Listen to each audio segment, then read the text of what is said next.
Welcome back into the Two Man Rush podcast. It's a little late this week, but we're here. We're doing it. Don't worry. Yep, we are currently watching the Thursday night matchup between the Raiders and the Rams. And Baker Mayfield has come in, and he is performing pretty well considering that he's been on the team for, 2 days? he's playing better right now than he did for the Panthers at any point in the season, except for maybe like the second half of that Browns game. It's kind of crazy.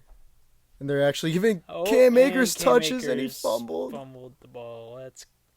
So we're gonna be cool. commentating the game as we do this podcast, which will be pretty interesting, Yeah, I'm sure, for us and the listeners. So. Yeah, hopefully in the future we can get some kind of like scoreboard set up at the bottom. Yeah, that'd be awesome. Do like a follow along type of thing, like Brett Coleman does. Yeah, That would be cool. Guy.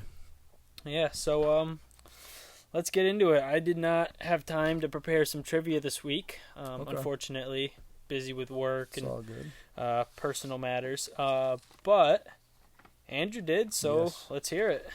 All right. So, Tom Brady, he set the NFL record for game-winning drives by a quarterback in a full career. He set it this season with 56 game-winning touchdowns.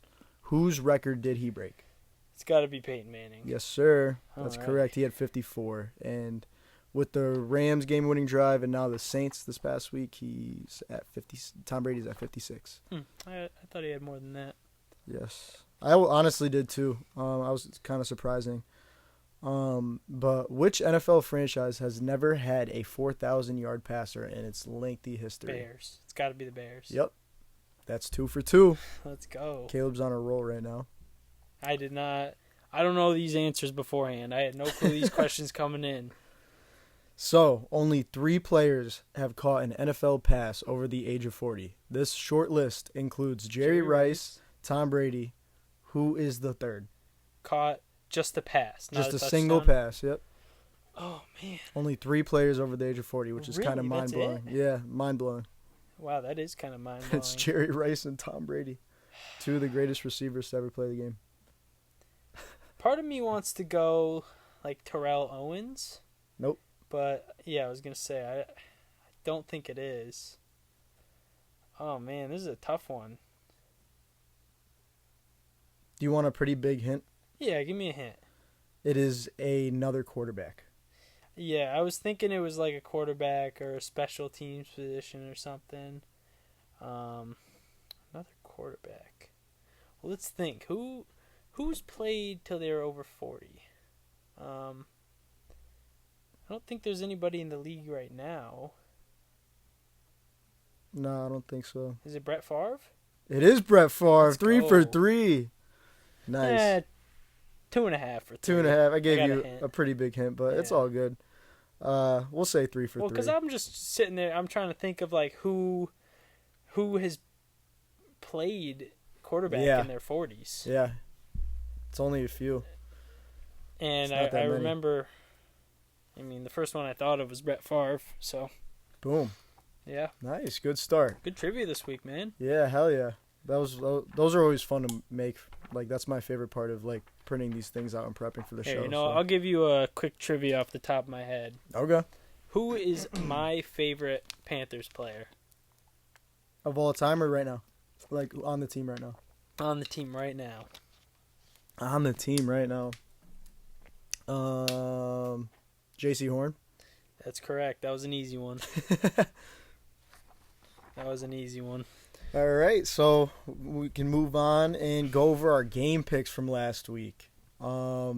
Steven, at the top of our list, he went 9-5-1. We counted the Commanders-Giants game as a tie in our picks. But, yeah, he got 9 correct. So, Steven beat both me and Caleb. I was right behind him at 8-6-1. And Caleb was right behind me at 7-7-1. So very, very tight first week of all 3 of us doing the picks. So shout out to Steven. He saw everything coming. Yeah, 7-7-1. It's still a 500 record. Yeah. And that's not bad, especially considering the weeks I've had prior. So we'll just look to rebound next week. Do a little bit better than we did. Yeah. Steven, the Niners fan, called the Niners beating the Dolphins. But yeah, we'll get into that. That was crazy, especially seeing, yeah, we'll get into it. We'll get into that. We'll get into it. A little sneak peek. All right. So for our Week 13 recap, we're going to start off on last week's Thursday Night Football. As we watch this week's Thursday Night Football, the Bills and the Patriots. To anyone listening right now, the score is Raiders 13, Rams 3. Yep. And it is in the second quarter with about 3 minutes left, so almost towards halftime. And for anybody wondering, I did make this game pick beforehand, knowing that I wasn't, that the game would already be starting when we're doing the podcast, and I have the Raiders. Gotcha. So, where did you make the game pick? Did you write it down? Did you text it to anybody, or did you just think it in your head? Because if so, then I also had the Raiders. Well, no, I didn't write it down anywhere. I just thought it in my head. But, gotcha, yeah. The game's not over. We've seen teams come back from 10 points a lot of times this year. Oh, yeah. So yeah, in that case, I took the Raiders as well. Yeah, no, it wasn't like, I'm going to write this down. I mean, I'm not proving anything to anybody. That's just who I had going into the game, regardless of what the score is now. Gotcha. So, Bills and Patriots last week. It was a pretty boring game because of the Bill. It was all Bills. The Bills blew them out. Josh Allen made an incredible play at the goal line where he scrambled around and found his receiver.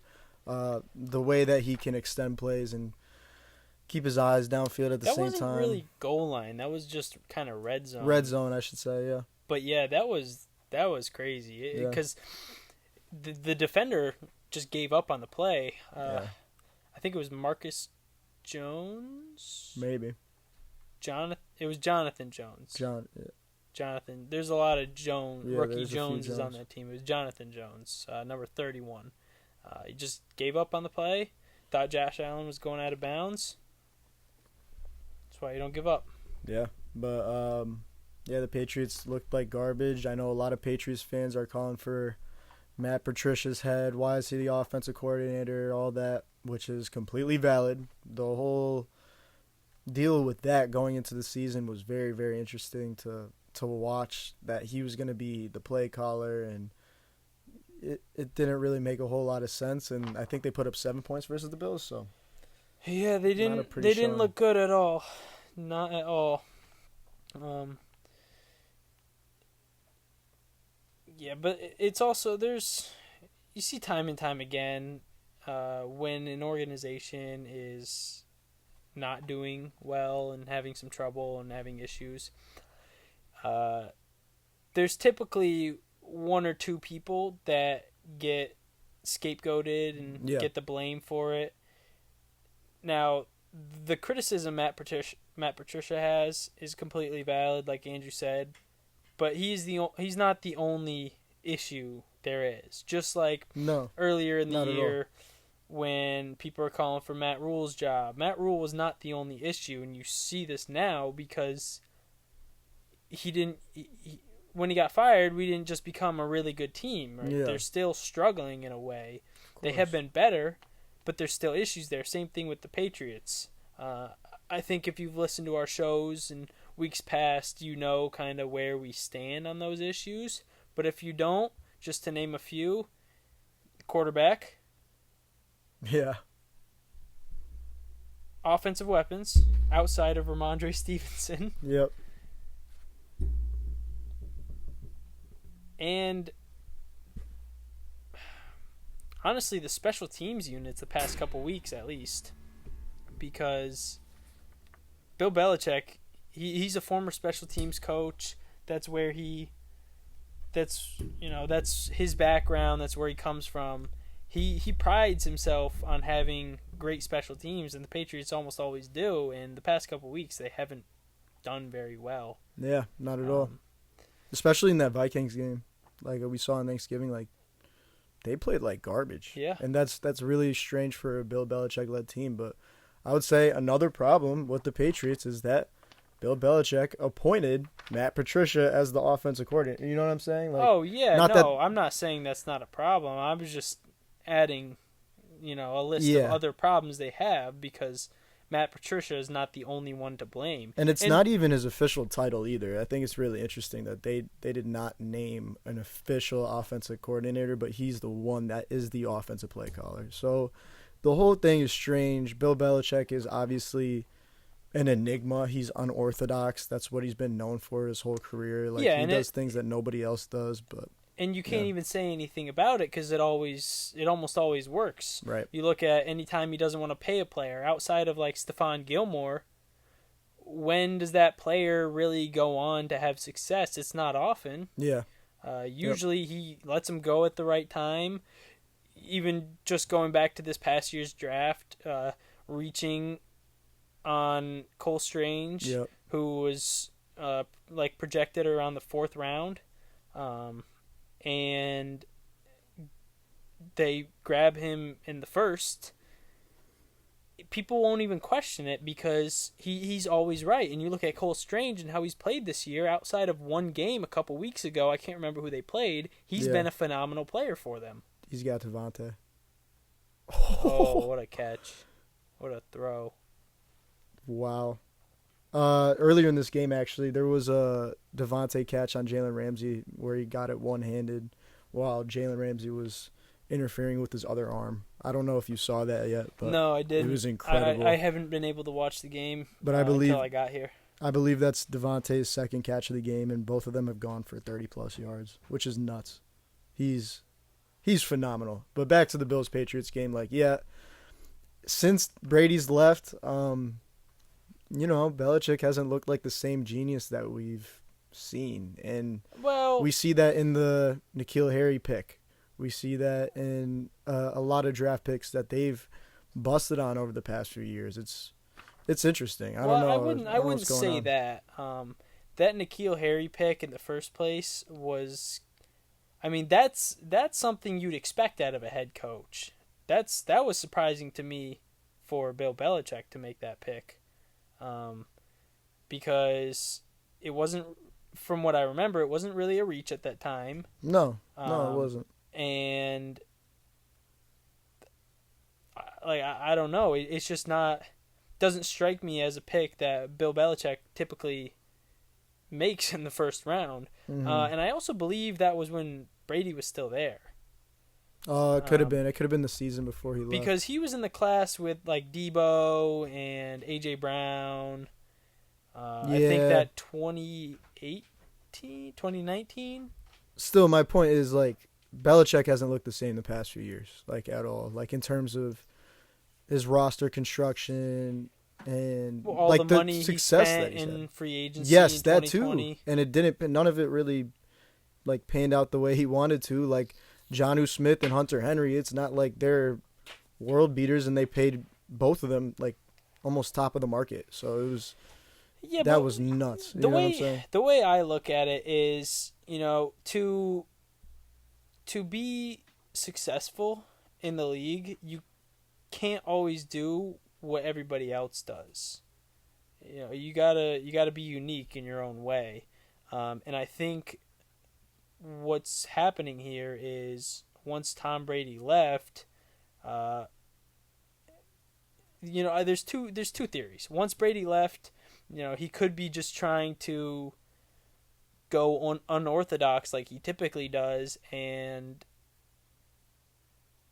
it might look like he's making terrible moves, but if they work out how he thinks they possibly could, well, then he looks like a genius again, and it's, I guess it was Brady and Belichick, and not just Brady who made the Patriots so good. Of course it's both of them. Yeah, of course it's both of them. Yeah. But either that or, for a period of time going into the season, I thought Belichick was losing his mind. That's what I'm saying is and, now they're not having success in the regular season this year, and it's calling things into question, you know what I mean? But you could ask anyone. Interception in the red zone thrown by Derek Carr. Who's that? That's not Bobby Wagner. No, it looks like he got hit while he threw it. No, he was getting hit. but he's a veteran. You gotta know. He stepped up right into his own lineman. Yeah, that's Jesus. completely on Derek Carr, without a doubt. Terrible. Yeah, you guys will see that. Anyway, if you talk to anybody I know, you'll know that coming into the year, I thought the Patriots would be a team right around 500 and not make the playoffs, especially because the Bills are so good, and I had expected the Dolphins to be really good. Mm-hmm. Not so much the Jets, but it just adds to it. Yeah, exactly.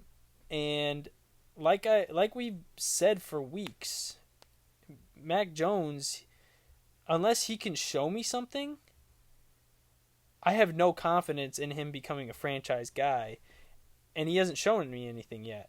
So, yeah, he was, right up there in contention, runner up, if you want to call it, for the offensive rookie of the year last year. Yep. But then you look at who made else a Pro Bowl. Yeah, made a Pro Bowl over Josh Allen. But then you look at who's around, what other rookie quarterbacks he had to compete with. Yeah. Pretty much nobody. And you also look at how that offensive scheme was built. It was completely tailored to a rookie quarterback. Yeah. Which is what you should be doing. 100%. When you have a rookie quarterback, you play to their strengths, mm-hmm. ease them into the league. So that's not necessarily a knock, as it is. His stats were inflated that year. year. His stats were inflated his rookie year. That comes to no surprise by anybody who watched the Patriots offense that year. It was a lot of screen passes. It was a lot of very simple concepts for Mac Jones to execute with. It wasn't a downfield offense by any stretch of the imagination. Mac Jones's bulk of production was on very short passes. And like Caleb said, there's absolutely nothing wrong with that. That's exactly what you should do. You should protect your young quarterback. You should build his confidence. But as he's moved on in his career and they're asking him to do bigger things, more complex things, more aggressive things on offense, he's looked a lot worse. And honestly, him versus the Vikings on Thanksgiving, he looked a lot better, and I was kind of impressed. And then he almost lays an egg on Thursday Night Football versus the Bills, and I was like, damn, the little confidence that sparked that I had in him is completely gone. Yeah, and I don't know. He don't get me wrong, he had a very good rookie season. Yeah. But once again, it's an offense tailored to his strengths and to a rookie quarterback. And this year he needed to show that, he didn't need to fully come out of his shell and become a Patrick Mahomes, but he needed to show another step in his development and show progression, which he has not done. He's looked worse because he's playing in an offense that isn't as tailored to a young quarterback. Yep. And he's been unable to do it. Yeah. Also with Matt Patricia as his play caller. That's true. But yeah, 100%. Yeah, we haven't really seen anything that's blown us away about Mac Jones, which I guess is probably why me and Caleb kind of have a below average opinion on him, if that makes any sort of sense. You know what I mean? It's interesting. But we'll see how that goes moving forward. As for the Bills, they looked really good. In contrast to the Patriots, I mean, that's not really much of a surprise. We knew that the Bills coming into the year were going to be really good. They were the Super Bowl favorites coming into the year. Yeah. So this is exactly what we should be seeing from the Bills, honestly. Bills franchise is, I don't know the word for it. It's like the poster child of how to build a franchise. Yeah. They brought in Brandon Beane, who I absolutely love, and Sean McDermott in the same year. And they traded up to get their guy in Josh Allen. And if you remember, Josh Allen, he has so much arm talent coming in, but he did not look good. No. his first 2 years, he was overthrowing receivers by 20 yards sometimes. Yep. Just absolutely looked terrible. And in a lot of other situations, teams would look at him after that second year and label him a bust and move off of him already. Yeah. But they were patient with him. They built the roster around him. They traded for Stephon Diggs. That is such a well-built roster. Yeah. Like, when you think of the most complete rosters in the NFL, the Bills are number one, at least on my list. 100%. There really isn't a whole lot of weaknesses in the roster, except for maybe running back. Yeah. But even their running game has been picking up the past their few running weeks. game has been better, and now they have Nyheim Hines, who is criminally underrated. Yep. And time has shown, or previous years have shown, you don't need to have a star running back like Derrick Henry, Nick Chubb, Christian McCaffrey, Saquon to be successful. In Absolutely fact, not. outside of, I guess, the Titans, just the Titans, teams that have one of those star running backs who kind of the offense runs through, who's just a workhorse, they aren't successful. Yeah. No, not at all. Like, we've talked about it before on the podcast. Like, running backs right now, like, their value has completely diminished over the past half decade. Like by so much, because you see, the Saints draft Alvin Kamara in the second or third round. I can't remember which. Like, Third. You see even Chubb. Chubb was a second round pick. Jonathan Taylor. All these guys, like, you don't want to draft them super high because you can find production elsewhere. 100%. And right away as well. Look at Dameon Pierce from the Texans. I think he was a fourth round pick. And now he's producing. I believe he was a third rounder as well, but that's besides the point. And on top of that, it's not like most teams just have one running back they go with. There's a handful now, but a lot of teams play by committee. It's the all Bills committees. do it. The Eagles do it. Even the Vikings are starting to do it now, and they have Dalvin Cook. Yep. It's all by committee, because when that starting running back gets hurt, then you have less production at the position. Whereas if you swap in running backs in and out and play to their strengths, like you see the Eagles do a perfect job at it. Yep. At cycling through Boston Scott, Miles Sanders, Kenneth Gainwell. Like, it's just, it's to the point where a guy as talented as Bijan Robinson from Texas, if you don't know who that is or who I'm talking about, you should go look him up, because he's fucking insane. Yeah.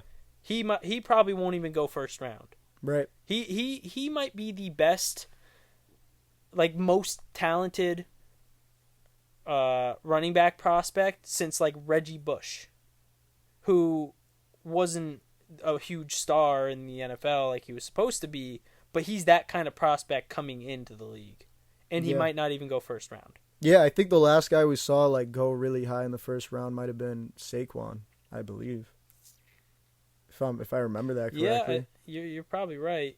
And because Saquon was the year after McCaffrey, I think. Fournette was 2 years before that, I believe. No, Fournette was the same year draft as McCaffrey. Yeah, You're right. Fournette was right. fourth. McCaffrey was eighth. You're right.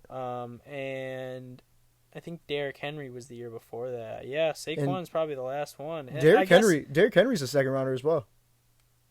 Oh, is he really? Yeah. Oh, wow. He won I think he won the Heisman, but he was still a second rounder. Yeah, he snubbed the Heisman from McCaffrey. Bullshit.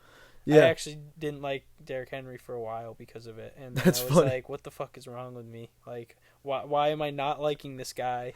He didn't choose himself. Yeah. He got chosen. But That's funny.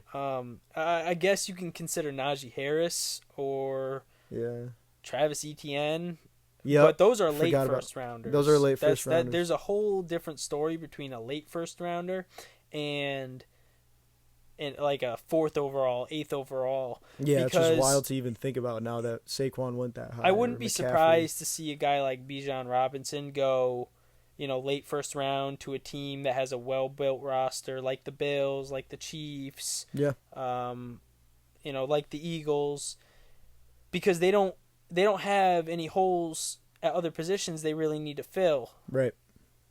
So, we'll There just it spend is. our late first rounder and that's the catch. That's Yep. crazy. We'll just spend our late first rounder on this super talented running back and make our team even better. But at least for teams like, in the top half, 20th overall pick or higher, they're not touching running backs because they have other needs they need to fill. Yeah. And running 100%. back has been proven it's probably the least, I wouldn't say least important position, but there's a reason why running back value has just plummeted. Yeah. One thing I kind of wanted to talk about and ask you about for a few weeks now, honestly, because what we've been seeing in the NFL this season has been kind of unique in this era of football in terms of like what kind of runs are having success and what aren't. Like you saw like the Shanahan, McVay like zone running scheme over the past 5 years like have a lot of success. Yeah, and that's what the Raiders are doing this year with Josh Jacobs. Yeah. They're doing a lot of kind of power zone runs, and which is different from what Josh Jacobs has had in the past. And I mean, I'm sure you all know how Josh It's Jacobs A$AP is playing Rocky. this year. It is. A$AP Rocky. I gotta say real quick before we continue, Jalen Ramsey's cleats are crazy. He's got it looks like a LeBron 11 low. I think they're LeBron 11 low player editions, and they look crazy. Yeah. Either way, I was gonna say like power runs are having much more success over the zone runs that have had success in the past half decade. Like this season alone, power runs, like the yards per carry on those this season have been through the roof, and teams have been really, really struggling with zone runs. And I think the power runs are starting to have more success because,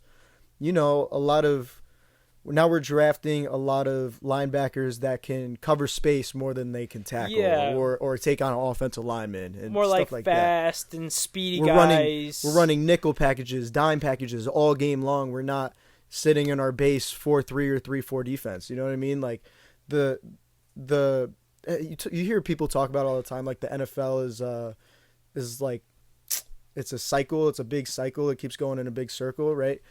And I think it's kind of coming back to that, like, okay, now we might need more big guys on the interior D-line. Now we might need more interior linebackers that can really tackle and are big enough to take on an offensive lineman. Like, this season has kind of taken advantage of the lack of size on defenses, which is very interesting. Yeah, and that's why the Panthers get a lot of criticism for being a bad run defense when they really aren't. It's just there are games where if you have a good power running attack, it'll get you a couple games a year because the Panthers they don't have these big bodies really anywhere on their defense. Yeah. Their best edge rusher, Brian Burns, I mean, compared to like offensive linemen, other edge rushers in the league, he's a twig. I mean, linebackers, you got Frankie Louvu, Shaq Thompson. They're not these big run stuffers, and when you don't have the size, sometimes it's hard to stop the run. Yeah, 100%. But it's been very interesting because now, like, who knows what the next 5-10 years of the NFL will entail for running backs? Because if teams keep going undersized on nickel defenders and linebackers and even defensive linemen that can only rush the passer, then we might see a resurgence of run games. So, and I think you're already starting to see that. Yeah. It's just, I think it's going to be, there's going to be more success for running backs, but I don't think that's gonna increase the value very much. No, I don't think so either. In the draft, I think because of like the depth of talent that we keep seeing in every single draft for running backs, I think teams will continue to not like have a premium on running backs.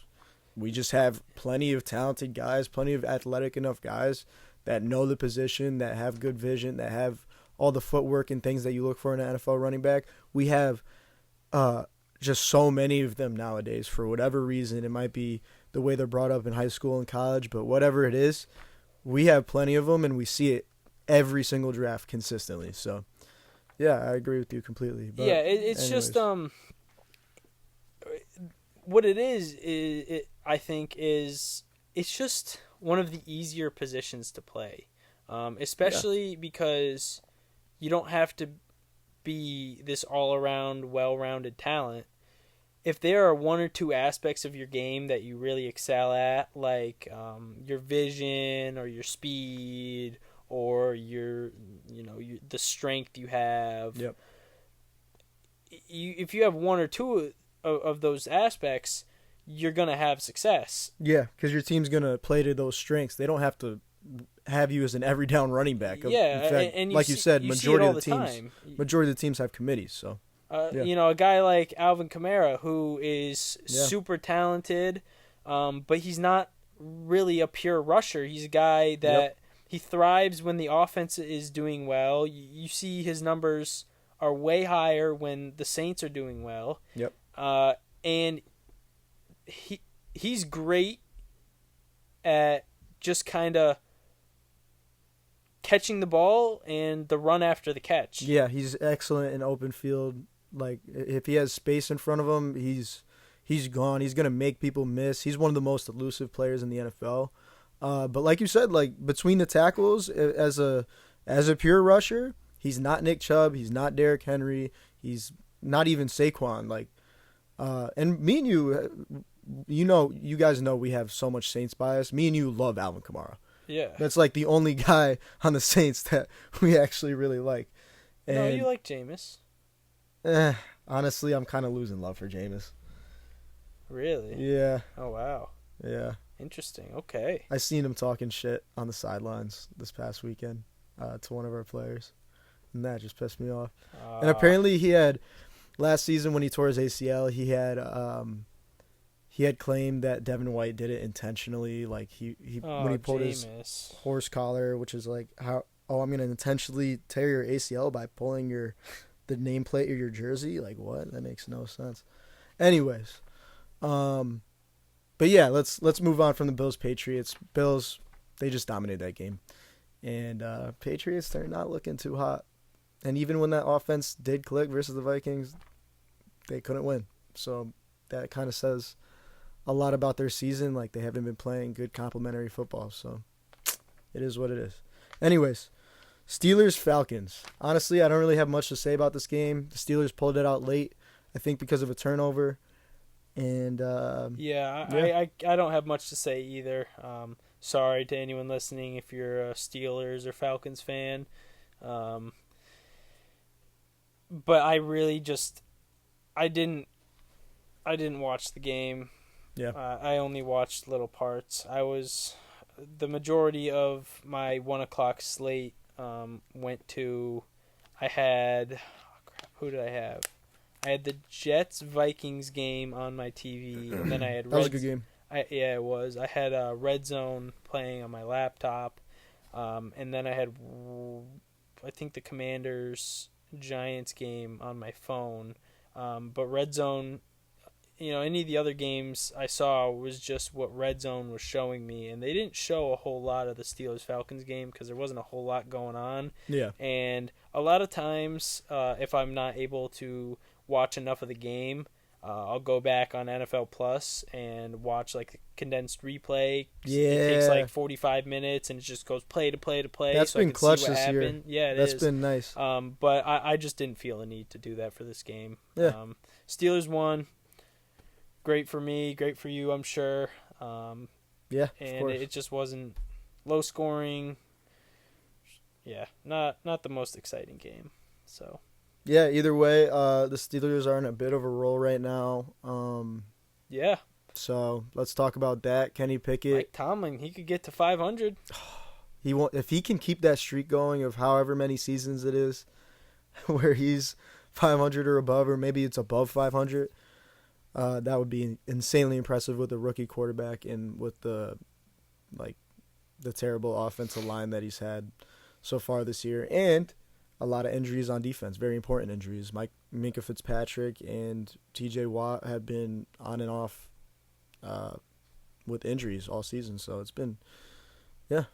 So good for Tomlin. You gotta love Tomlin. Did you see the clip of him where he was walking out? He was in the tunnel walking out onto the field after halftime. I thought you were gonna say, did you see the clip of him where he was standing on the field? No. So like, you're a little late, bud. He was walking past this dude, and this dude's like, I don't know what he said. I think he said something like complimentary of him. He's like, "Yeah, Tomlin, like, let's win this game or something." And Mike Tomlin, this is while Mike Tomlin's like going out onto the field after halftime, and he's got like a play sheet in front of him. He said, "Man, I'm fucking working," and he kept walking. And a lot of people were mad at Mike Tomlin. But let the man work. Let the man work. Yeah. He doesn't interrupt you at your job. Don't interrupt him at his. And it looked like an area where like a fan should definitely not have been. Oh, so really? Maybe he bought like a special like game experience sort of package or some shit. And I don't think he expected to see a fan there. He's like, "Man, He's fucking probably working." in the middle of like, thinking through scenarios in his head. All right, if this happens, what play are we running? Yeah. What play do I want to run? Oh, well, that, and probably just got completely thrown off his train of thought. 100%. But yeah, I thought that was kind of funny. But yeah, Mike Baker Mayfield creates another sack. He can't get rid of the ball. Face mask. Nah, yeah, he really. He had underthrown his receiver. It kind of looked like a communication on a couple plays before that as well.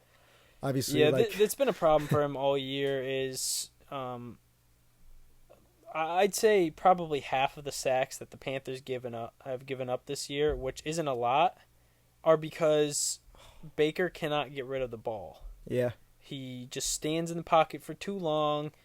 He's just way too indecisive, and that's how he looked on these past two plays just now. Because if there's nothing open and the pressure's closing in, you got to throw the ball away. Yeah. If you can't step up in the pocket or, bounce out and, throw on the run or something, you got to throw the ball away. You can't take the sacks. And Baker Mayfield, he looks his best when he's rolling out. Yeah, he does. So, wow, almost fumbled it there. Oh. Yeah, they got to do. And then he dropped it. They got to get him out on some like bootlegs or something. Cause it's tough. He probably only knows a few plays, man. I know. This is wild. It's hard to criticize him too much though, because he's been on the team for 2 days. Yeah, it's wild. Yep. I can't believe that they're doing this right now. Anyways, I mean he looked a lot better the last couple of drives, but this drive was not it for him. He's probably running out of plays that he knows. Yeah, 100%. Anyways, yeah, I don't think either of us had much to say about the Steelers-Falcons, but No. Shout out to the Steelers for being on a bit of a hot streak and beating the Falcons in a tight one. So Thank you, Steelers. yeah, thank you, Steelers. Our NFC South guys appreciate it. That is a flag. Yep. All right, Broncos Ravens. Oh, this one was a barn burner. One of the best games of the year. 10-9 was the final score. I thought you were being serious. I'm like, did I miss something? No, dude, it was incredible. What did I miss in this game? It was incredible. Lamar Jackson goes out with the injury. Oh, side note, I wanted to talk about this with the Bills Patriots. I'm sorry for kind of being all over the place. Oh, you got pushed into him. That's not a penalty. Oh, really? Yeah. Anyways, Shouldn't be at least. Von Miller is out for the season with the ACL.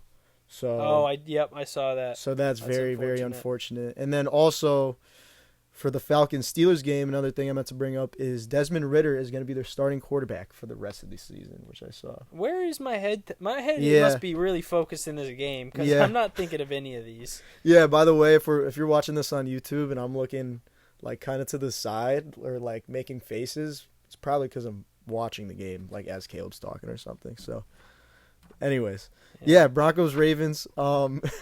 This So game made me funny. shit my pants a little bit because I'm really not a fan of the Broncos, mainly because of Russell Wilson, Yeah, and it looked like they could win it for a lot of the game, especially when Lamar Jackson went out with a knee injury, who is probably not going to play this week. no, definitely, I But doubt it. is week to week, it's nothing too serious. It doesn't seem like. Hopefully not for his sake and our sake. I love watching the guy play. He gets a lot of hate for no reason. Yeah, for sure. But it was even with the benefit of having Lamar Jackson out for the rest of the game, one of the NFL's most dynamic playmakers, especially at the quarterback position, the Broncos still lost. They could only put up 9 points. It's just been a perfect, like, their whole season summed up all in one There is thing. no team in the NFL right now that is in a worse position as the Broncos. There's this guy I work with today, and I was wearing an Orioles hat. He's like, "Oh, you an Orioles fan?" I'm like, "Yeah, but I really don't like baseball that much. I'm more of a football guy." He's like, "Oh, who you like for football?" I'm like, "Oh, I'm a Panthers fan." He's like, "Oh man, that sucks." I'm like, "What do you mean it sucks?" Like, "Oh, they're really bad and they're not going to be good for a while." I'm like, much rather be a Panthers fan right now than a Broncos fan. Yeah, He's like, "What do you mean? The Broncos have Russell Wilson and all these other guys and a great defense." But he wasn't joking. He was being serious. I'm it's like, crazy. "Bro, what are you talking about?" Like they're like worse than the Panthers this year, probably. They are worse than the Yeah. Panthers because they have a worse record. The Panthers beat them 23 Yeah. to 10. Yeah, it's true. And They literally beat them. the Panthers quarterback situation seems like it's getting better because Sam Darnold played well last time they played. Broncos, it's only getting worse because Russell Wilson is on the books until the 2029 NFL season when he becomes a free agent. If they were to cut him or trade him, the dead cap would not reach under $30 million Yeah. until 2027. And as the years go on, he's getting paid more and more and more. He's only getting paid a couple million this year, guaranteed, I believe. But by that 2028 season, he's making over 50 mil, Yeah. which he'll probably be gone by then, would be my guess.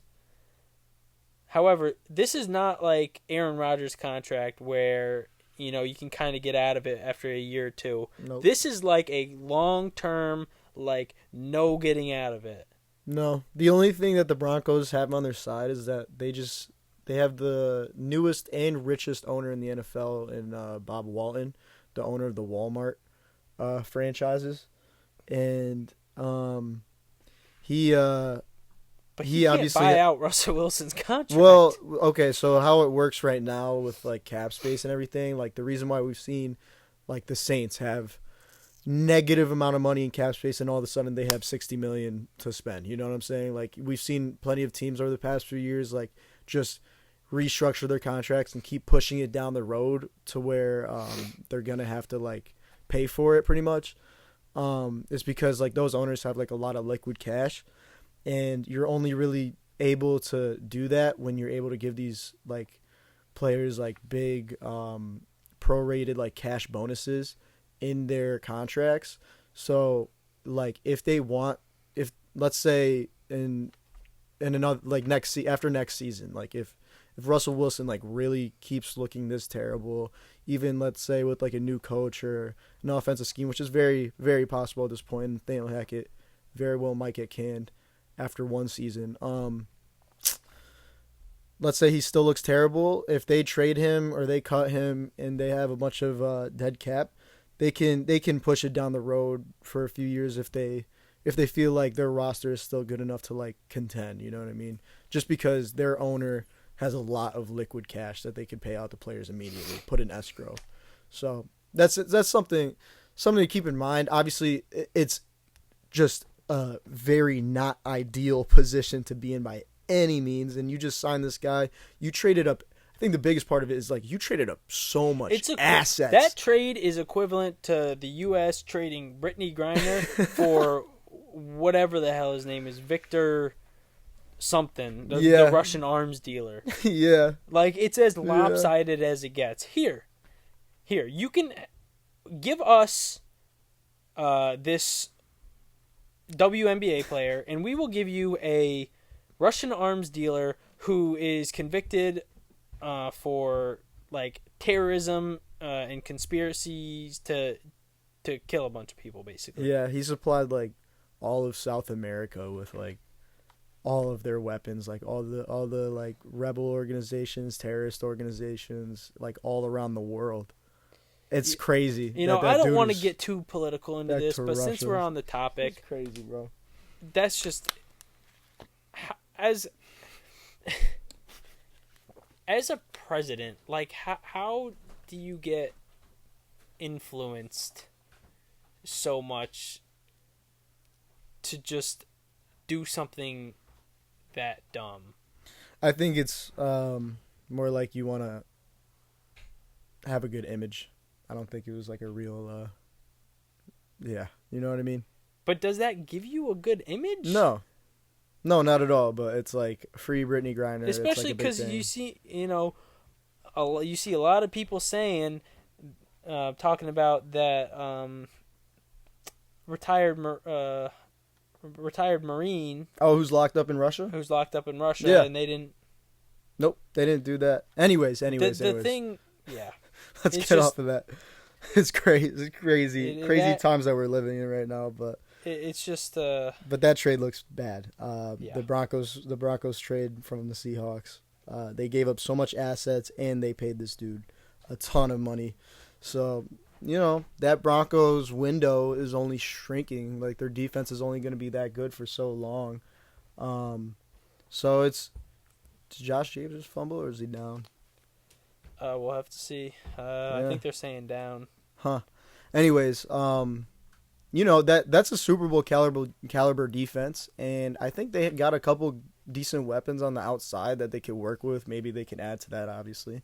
But well, I mean, next year when they get Javonte Williams back, Jerry Jeudy hasn't looked all that good. Is that a byproduct of the quarterback play? Yeah. It could very well be. Yeah, definitely could be. But Jerry Jeudy was 6th overall pick, I believe. They have Cortland Sutton, who's played pretty well this week, considering who he's had at quarterback. Yep. They got Greg Dulcich, the rookie tight end, who... Yep. They have a ton of tight ends, actually, that they consistently use. Yeah. Which is interesting. But, like, that's a talented team. It is a talented team. Very talented team being held back by the quarterback. So Garrett Bowles, also one of their tackles, is one of the best in the NFL, but he's unfortunately out for the season right now. So that's unfortunate. But once they get him back, just like Javonte Williams, you said, like next year, that's a good offense. So like if there's a reason, even though I don't know how you felt, but I wasn't buying into it because I didn't think Russell Wilson was all that good. There's a reason the Broncos were like a dark horse Super Bowl pick this year. Yeah, 100%. Why everyone thought like, oh, Broncos they could win the division, this and that. Yeah, because that team has so much talent, and if their quarterback can match the talent on the roster, sky's the limit. 100%, because that's a championship defense. That's why I kind of bought into it a little bit, because I'm like, of course Russell Wilson's going to be good enough. You know what I mean? That's what I thought. That's where you're wrong. That's where I was completely wrong. But yeah, obviously the offense in all of its aspects has not looked great. So Nathaniel Hackett and Russ, they both got to take the blame on that. Obviously, I think that the organization is going to choose Hackett to go first before they choose to can Russ. They got to scapegoat somebody. 100%. And Hackett's the contract that can easily get bought out. Yeah, exactly. So doesn't count against the cap. So and also, I believe we've said this in past week's shows. Nathaniel Hackett wasn't hired by Rob Wallen. He was hired by the previous owners. So these new owners have no connection to him. Yep. And they have the money to buy him out. Obviously. Easily have the money to buy him out. You're the heir of Walmart, one of the richest people just in the world. Yeah, never mind the owners in the NFL. Never mind, just the NFL. Yeah. And he's sitting on like $80 billion or something like that. It's crazy. Anyways, yeah. I think Tyler Huntley came in for the Ravens. Did just enough to win. So that's what we're talking about. Ravens come out with the W when Lamar's out. Yeah, and Lamar's probably gonna be out for the next few weeks. So even though Lamar was injured in that game, before he went out, the Ravens offense wasn't really doing a whole lot. No. It gives another example to what I was saying a few weeks ago about how the Ravens just kind of always play down to their opponents. 100%. Yeah. Yeah. That offense hasn't looked the best all year, honestly. And I don't think it's Lamar at all, obviously. I think he's and the Ravens are just caliber. A team that gets injuries to key players at bad points in the season, too. Yeah.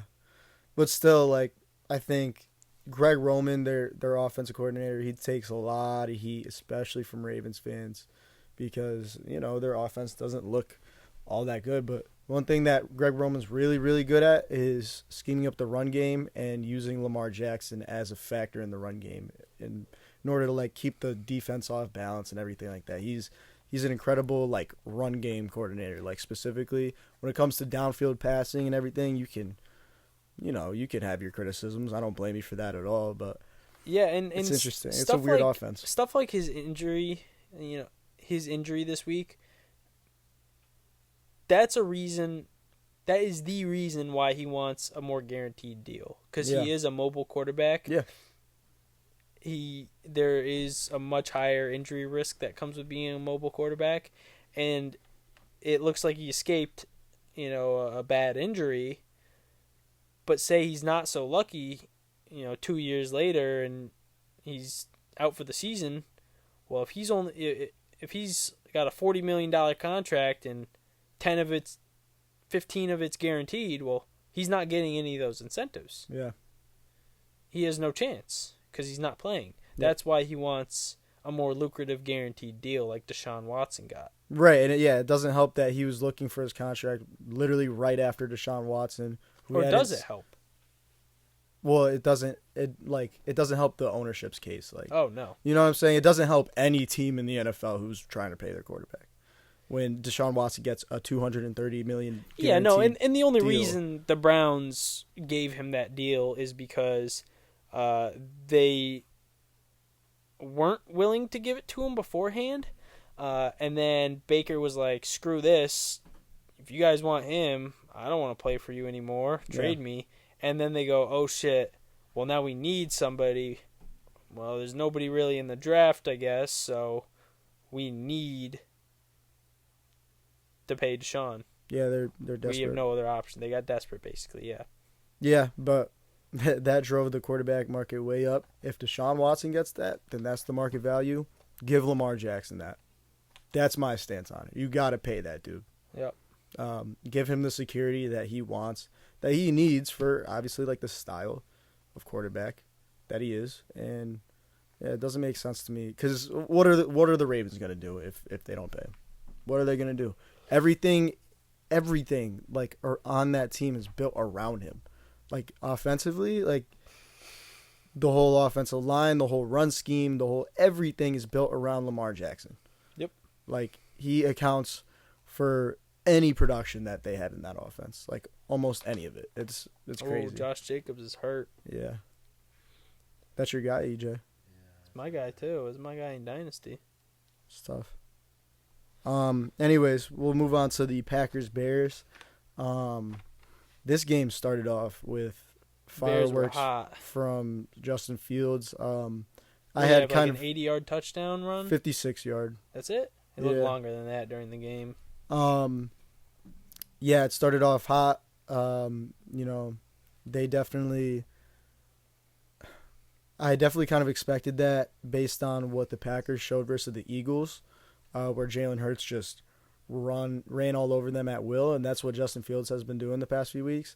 And that's what Justin Fields did the past Sunday, but the Packers still came out on top. So I don't mean to cut you off, but Baker Mayfield with another batted ball.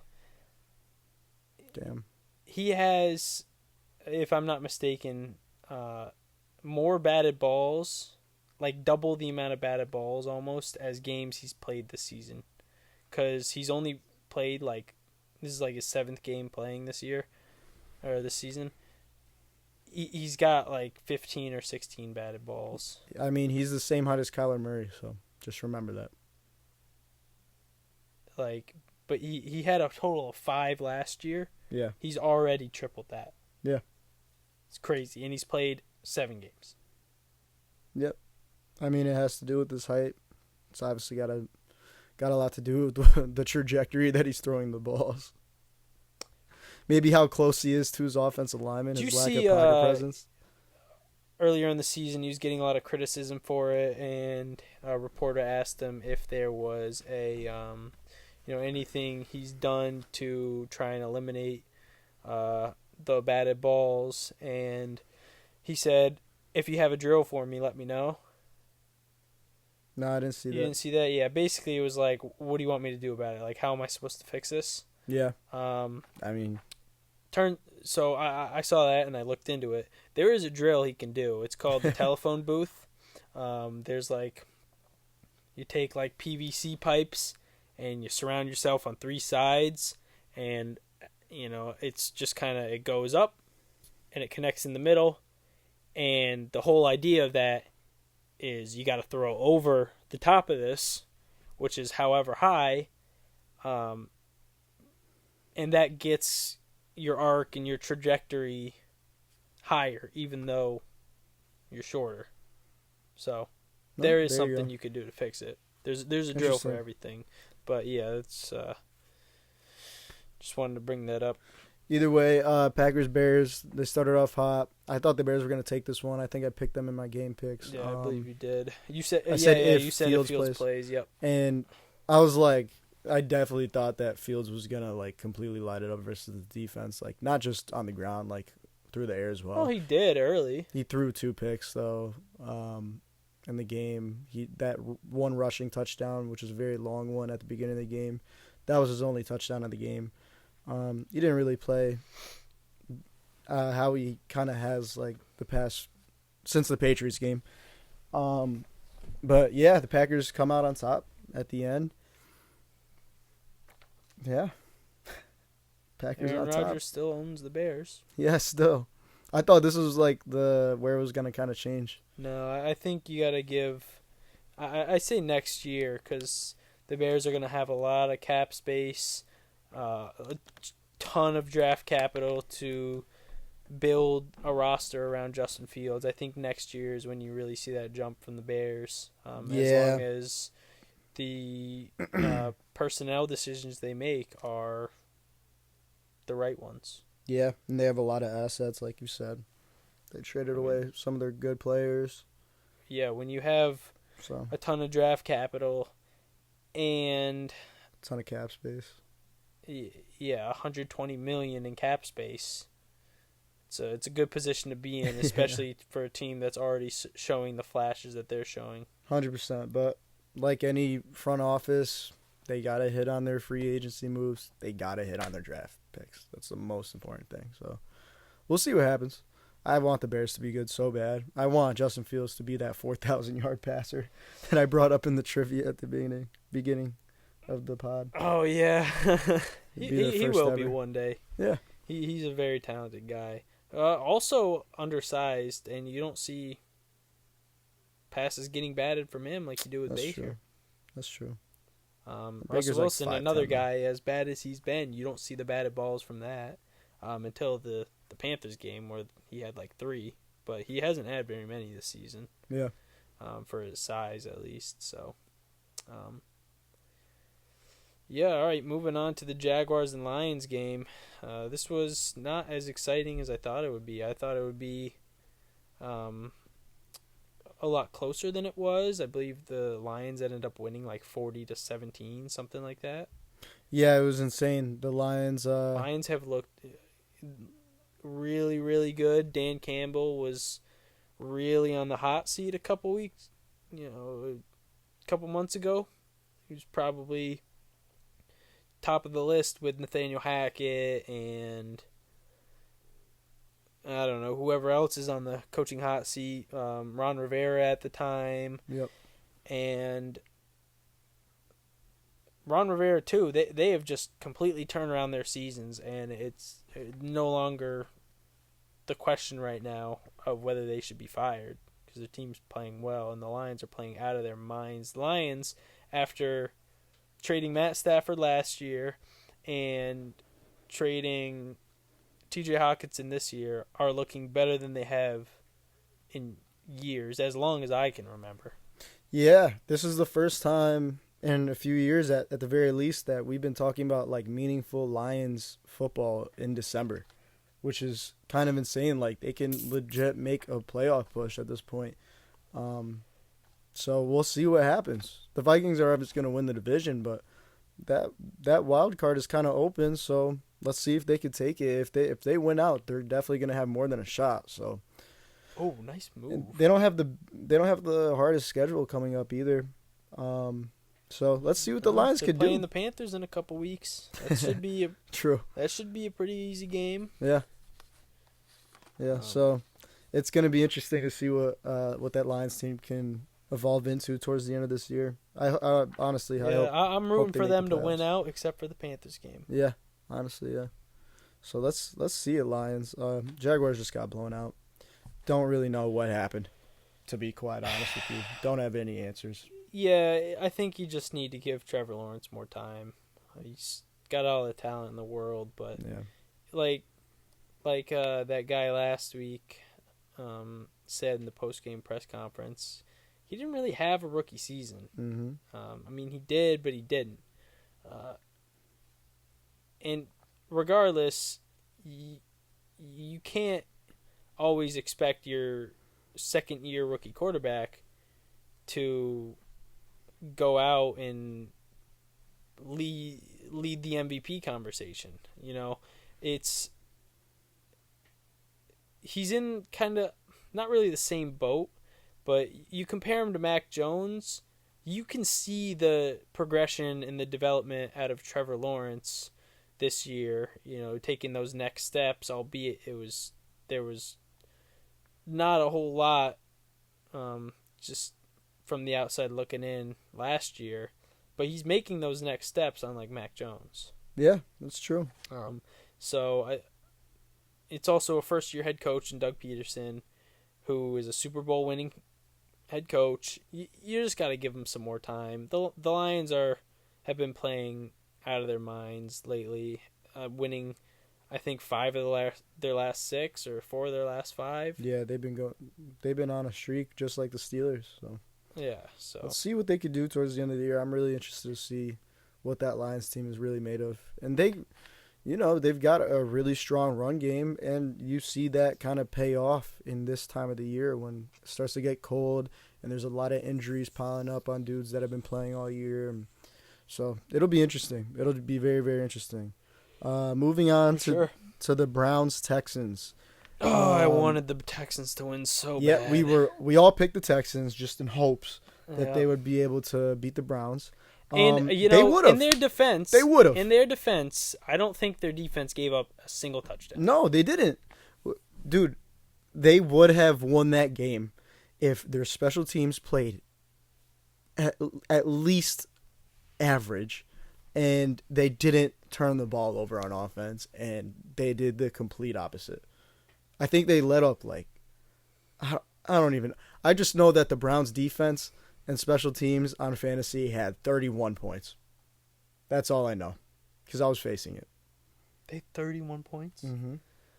They had 2 or 3 touchdowns. Touchdown. Yeah. But, yeah. It's wild. Like, that Browns offense didn't do anything. Like, we kind of said and expected. Deshaun Watson didn't look very good. Hey, he had a career low in sexual assault allegations.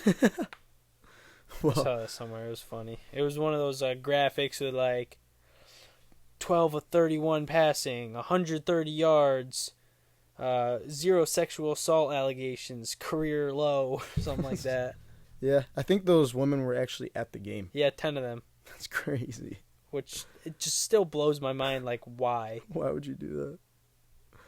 Anyways, yeah, Deshaun didn't look good.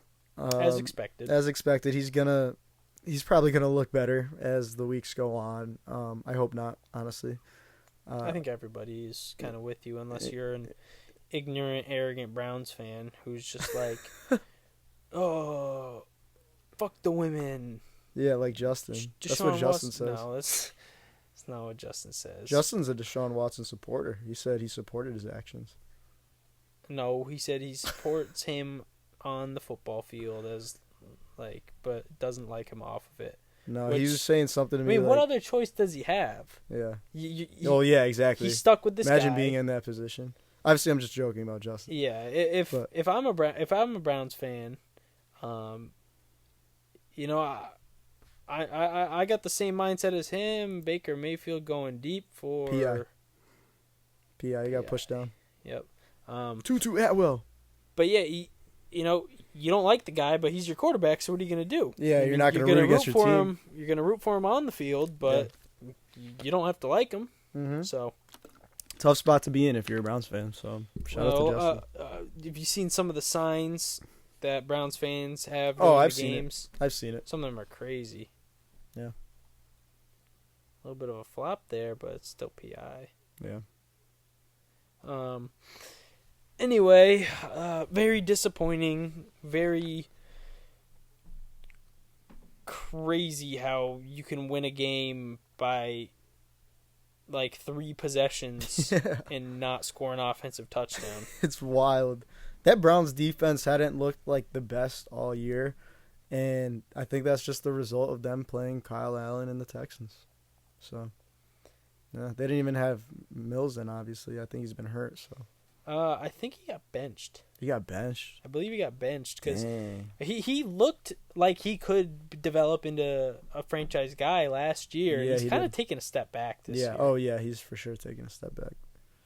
Which is unfortunate for him and for Texans fans, but Texans are probably going to grab Bryce Young in the draft. Yeah. Without a doubt. Yeah, they're going to have number 1 overall. So. Oh, easily. Let's see what they do. They're also going to have, a couple picks later, depending on how the Browns do the rest of the season. Oh, yeah, true. Because they have their first. That's true. I forgot about that. They have a lot of assets as well. Yeah. So they can go get that quarterback and then, still get a premium skill player high in the draft a couple picks later. Yeah, honestly, I hope this Deshaun Watson trade looks just as bad for the Browns as the Russell Wilson did for the Broncos. Yeah, but I don't even think the Browns gave up as much for Deshaun Watson as the Broncos did for Russell Wilson. Though. So. I think it was 2 firsts and other picks, but it wasn't 2 firsts, 2 seconds. I don't know. We'll have to check out the specs on it. Yeah. But anyway. Texans. I want to see the Texans do well next season and in the future. It'll take a while, obviously. They're not going to... Yeah, their defense, though, is playing way better than expected. Yeah. They got young guys stepping up, so... Yeah.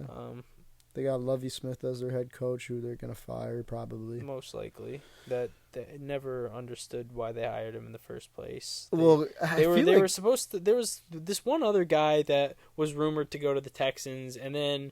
that whole Brian Flores lawsuit comes up, and then there's all this talk about not having enough minority head coaches. That kind of gets more fuel to its fire, and all of a sudden the Texans go, you know what?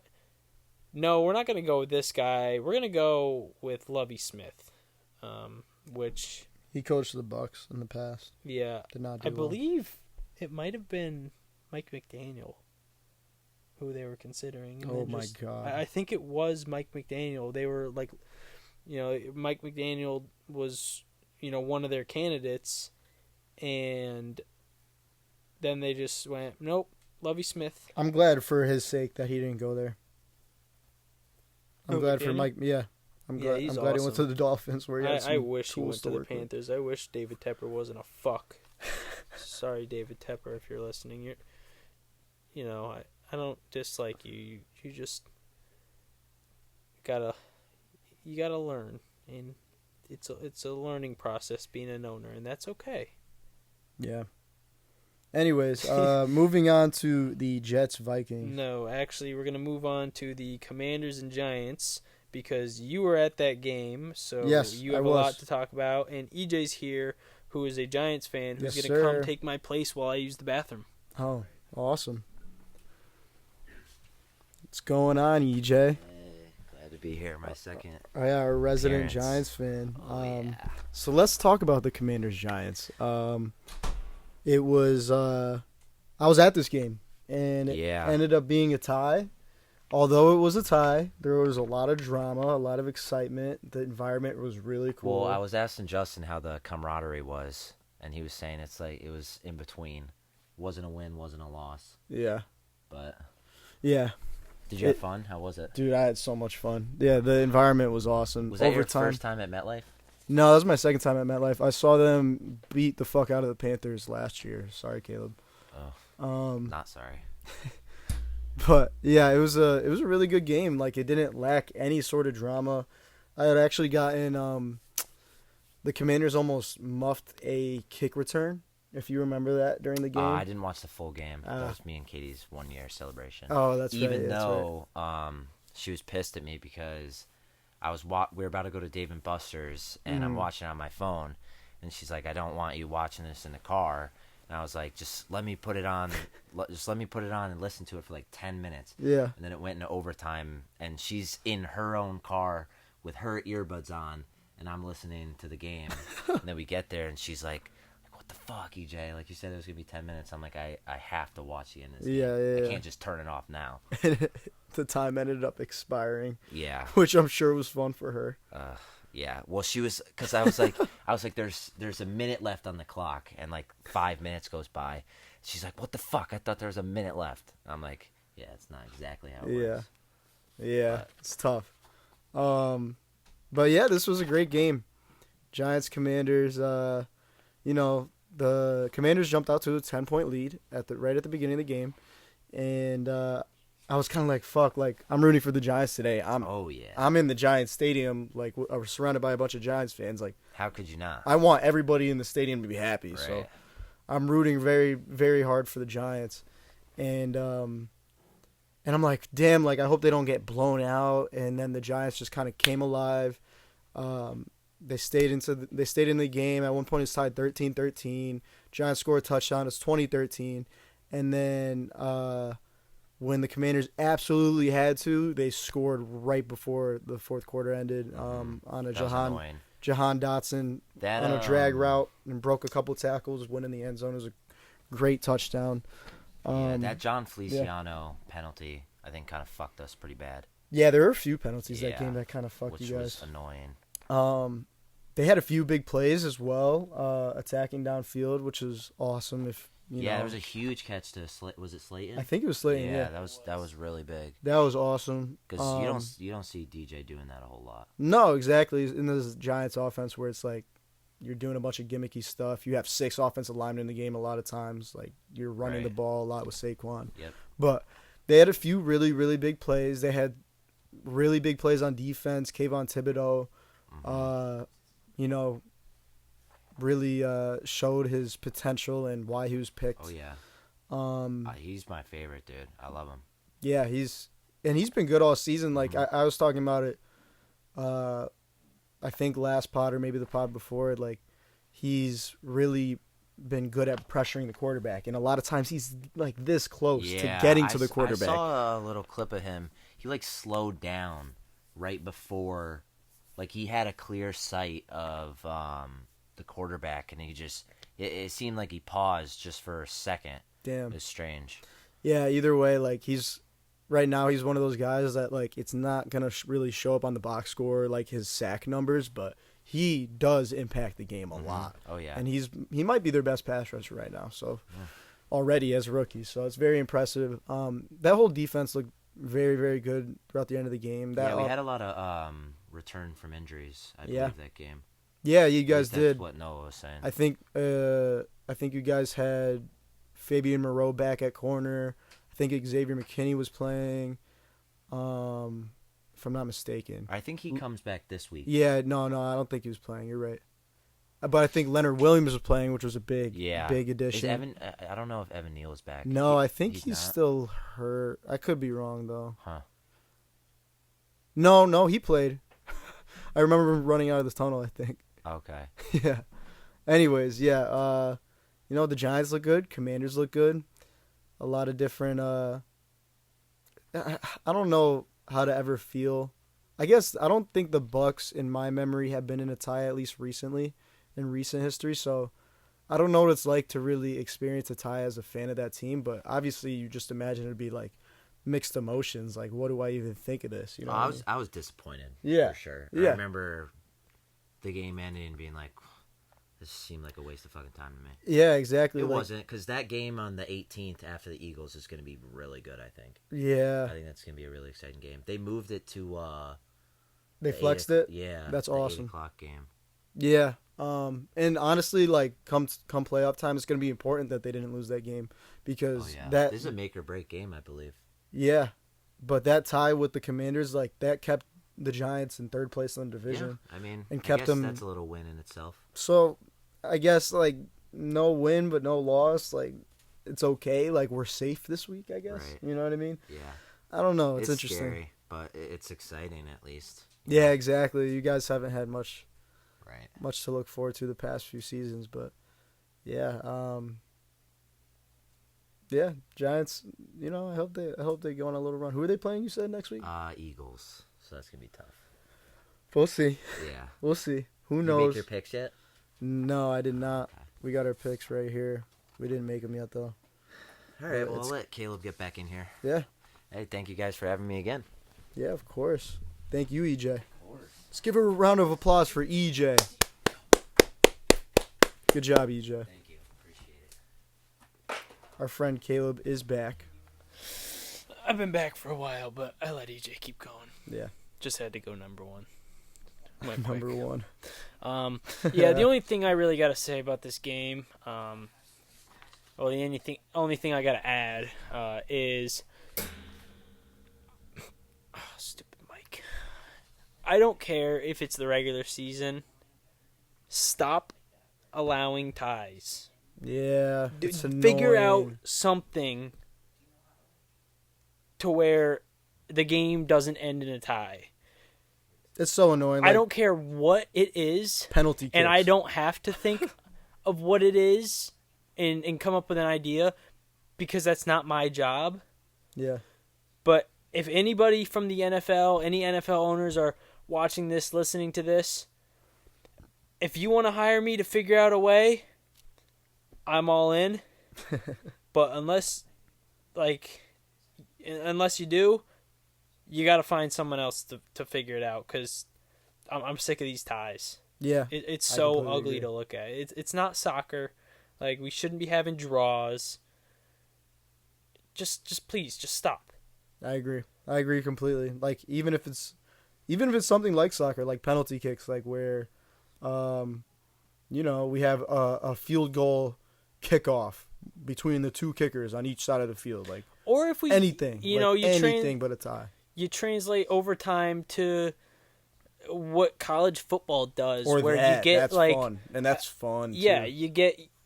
you just start with possession on X yard line, and both teams have a possession, and you keep going until it's sudden death, basically. I think a reason why the overtime is 10 minutes now is because it probably had something to do with the NFLPA, if I had to guess, where like they don't want like a lot of players playing a full extra quarter and maybe even 2 extra quarters. But I don't of think a that game. 10 minutes makes a huge difference as in terms of ties. I mean, yeah, it can, but like it. Well, no, it increases the ties now that it's only 10 minutes long. I feel like. I know, but It's how like less much time. does it really increase it though? Because even What with I'm saying is like they don't want to adopt something like the college football has, because then figure something else out. that's what I'm saying. Oh, I agree. It's not my completely. job to figure it out. If you want it to be, pay me, and I Yeah. will. But right now, it's not my job. No. So whoever the fuck's job it is, figure it out. Yeah, ties aren't fun. Ties are not fun. Yeah, it was a fun game, but then the result was like at the end, it wasn't one extreme emotion or the other like you usually experience after a football game. You know what I mean? Yeah. It just felt weird, and it always feels weird, I think, for fans of either team, and it's just Unless it's last year, week 18, Chargers and Raiders. That's the only time a tie is acceptable. I don't know how that didn't happen. It was 2 seconds away from it, dude. Brandon Staley calling a timeout. What could have been, dude? Do you know? Yeah, like you were saying last week too, the sportsbooks would have lost so much money. Oh man, that would have been awesome. That would have been so awesome. Anyways, yeah, this was a great game to watch in person. I'm very, very happy I went. Yeah, it was a tie, like like we complain about, but it was full of drama. It was full of entertainment. Tons of really important stops by defenses. Tons of really important plays at the end of the game by offenses. When players needed to step up, when the teams needed to step up, they did. So it was really, really cool to watch. But for now, I'm going to move on to the Jets-Vikings. Mike White throwing the game-losing interception on a 4th and 10 to the Vikings defense. It's unfortunate, but you can't really put that all on him, in my opinion. He's a young quarterback. He's been in a lot of different places. He's just now getting his real shot at being a starter.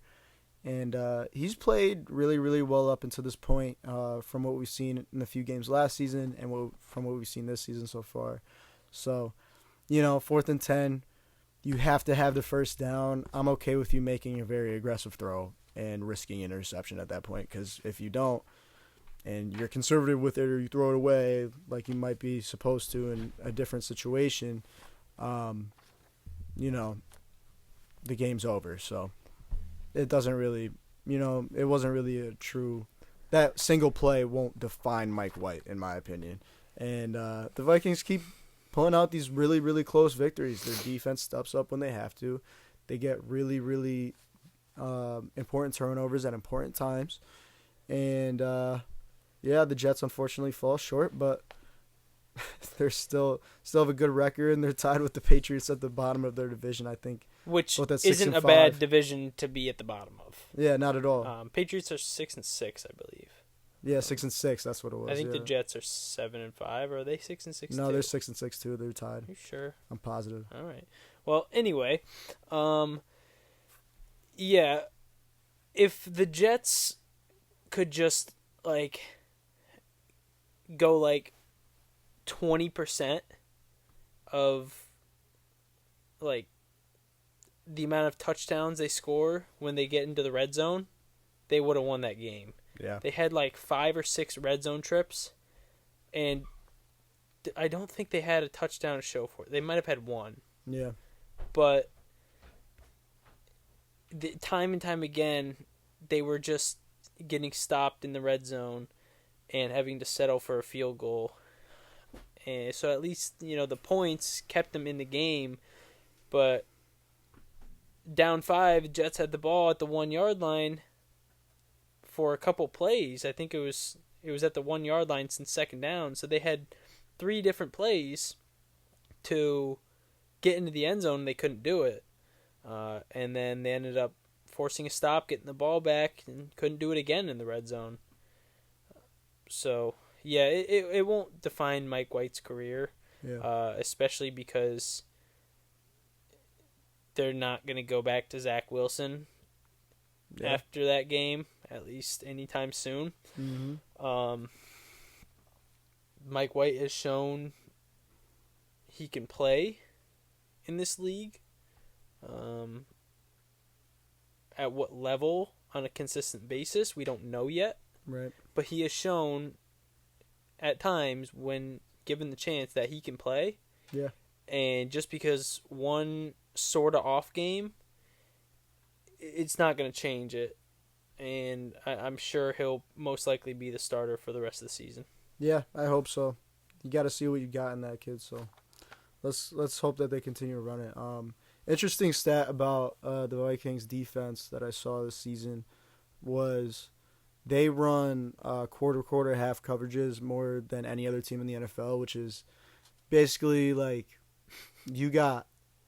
So one side of the defense is basically in like a quarters concept where it's like a cover 4 if you've ever played Madden, and the other side is pretty much like a cover 2 where there's only one. There's a safety that's covering half of the field. They run that coverage more than anybody else in the NFL, but they have the least success with it, which is interesting as fuck. Yeah, they give up a lot of yards on defense. Yeah. But they get stops and turnovers when it's critical. Yeah, they do. And that's what defines great defense. Exactly.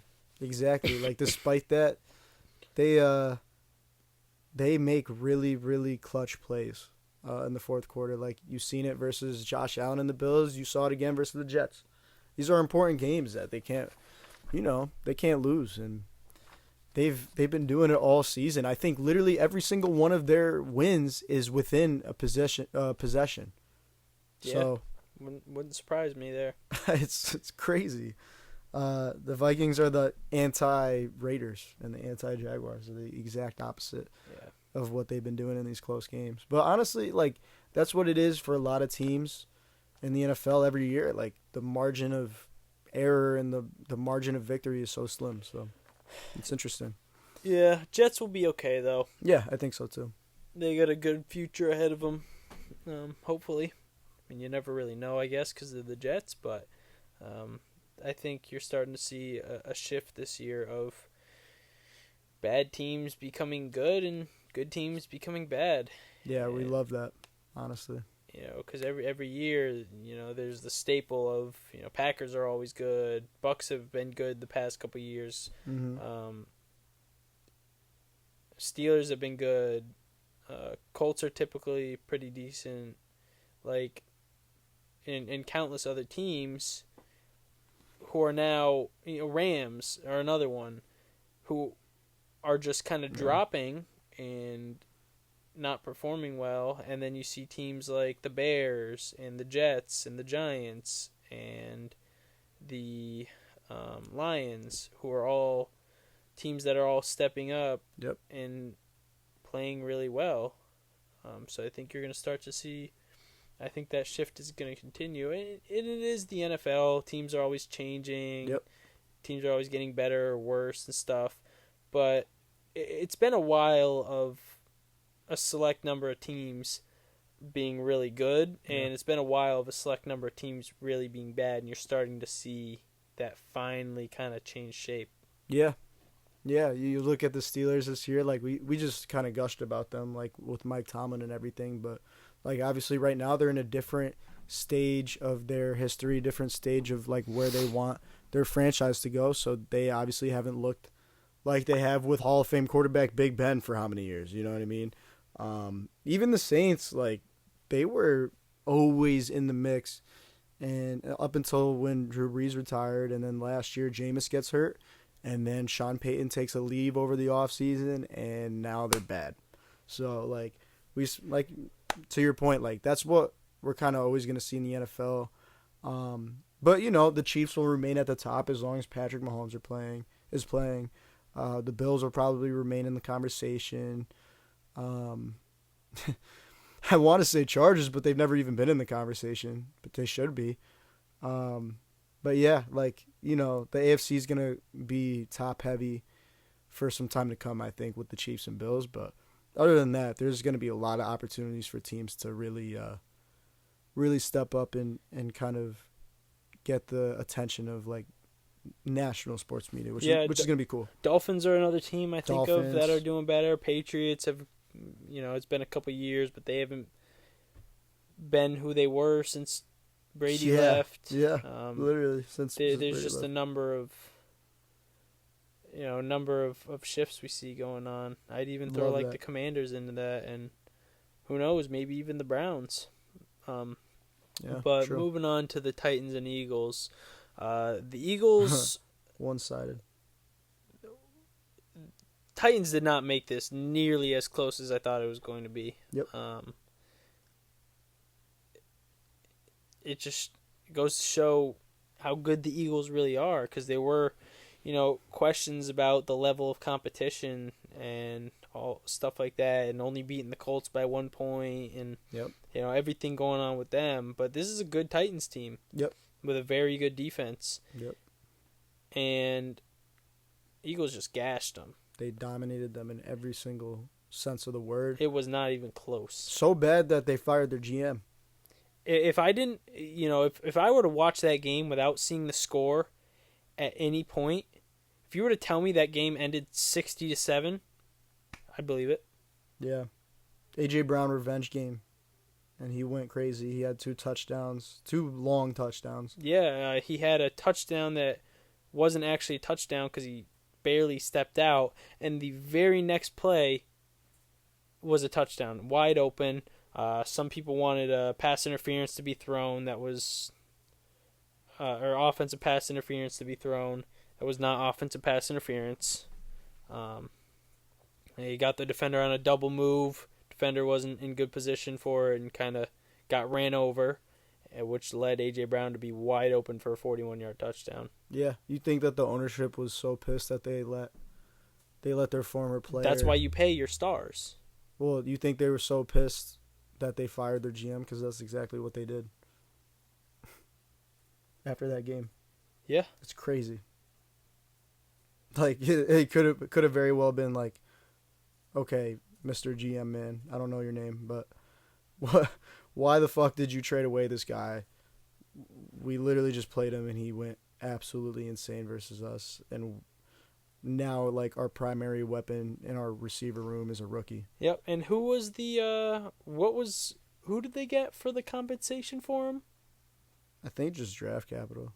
I know, but what was that draft capital? Don't remember. Was it future or was it someone they drafted this year? I don't remember. I think it might be future, because they only had that 1 first-round pick. Yeah. Oh, wasn't it during the draft? I think it was during the draft. Yeah, it was during the draft. Yeah. Yeah, there was actually Yeah, because I think that's after the Eagles had already picked. there was a clip of Mike Vrabel after they made that trade, and they had the camera on their like draft room, because it was in the middle of the draft, and Mike Vrabel's just shaking his head after that trade happened, which is like kind of telling. Like, it was probably a one-sided decision in terms of the GM being like, nope, like, we don't want to pay this guy. Yep. And well, cost him his job. yeah, it did cost him his job. And they hadn't really hit on a lot of their draft picks in the past few years. So yeah, Titans GM is gone. Eagles come away with a dominating victory over a really, really talented, well-coached team. It's just unfortunate for the Titans, and It's if a you're an big Eagles hold fan, right there. you gotta It's be a very big missed hold. Yeah. Yeah. you gotta be very excited what's coming for you guys, because Oh, Eagles look absolutely. so good. Yep, they're definitely a Super Bowl contender, Yeah. without a doubt. For sure. Moving on to the Seahawks and Rams. This kind of contrary to the Titans-Eagles game was a lot closer than I thought it was going to be. Way Seahawks closer. ended up pulling it out, but Close for comfort. yeah, Too close for comfort, I should say. I can't tell if it was the Seahawks not playing very well or the Rams playing better than they have this season, or a combination of both. Dude, I honestly think that that was like the Rams, one of their best games all season, if not the best game all season. Oh, that they've had. probably. So, I don't know. And that was without Cooper Kupp, obviously, without Matthew Stafford. I think Aaron Donald went on in that game. Aaron Donald's still out. He's not playing in this game as well. Yep. It was with their third string quarterback. I forgot his name. Perkins. Yeah, Bryce Perkins. Mm-hmm. Um, Yep. It was like a one-read that's not a guy. catch. Like, a one-read guy who can, okay, if the first receiver's not open, we're going to just take off and run with this. So Steven's cat is going crazy right now. Yeah, but the Rams, they made it a close game. Seahawks haven't looked as good since before that Bucks game, which is kind of interesting. Yeah. Geno still looked good, though. I'll say that. Just the Seahawks as a team hasn't looked nearly as good as we had hoped, kind of. Yeah, they've kind of taken a little bit of a step back. Yeah. Kenneth Walker did get hurt in that game. Yeah, that sucks. Travis Homer's hurt. DJ Dallas is hurt. The only healthy running back the Seahawks have is, I don't even know his name. It's their fourth string guy. They signed someone else to their practice squad, but the Panthers are playing the Seahawks this week, so could be something to monitor for the Panthers game. Because if they don't have anybody to run the ball, it'll drastically affect how our defense plans for the game. So could be, because that in reality, when the Seahawks are healthy, should be a game we lose. Yeah.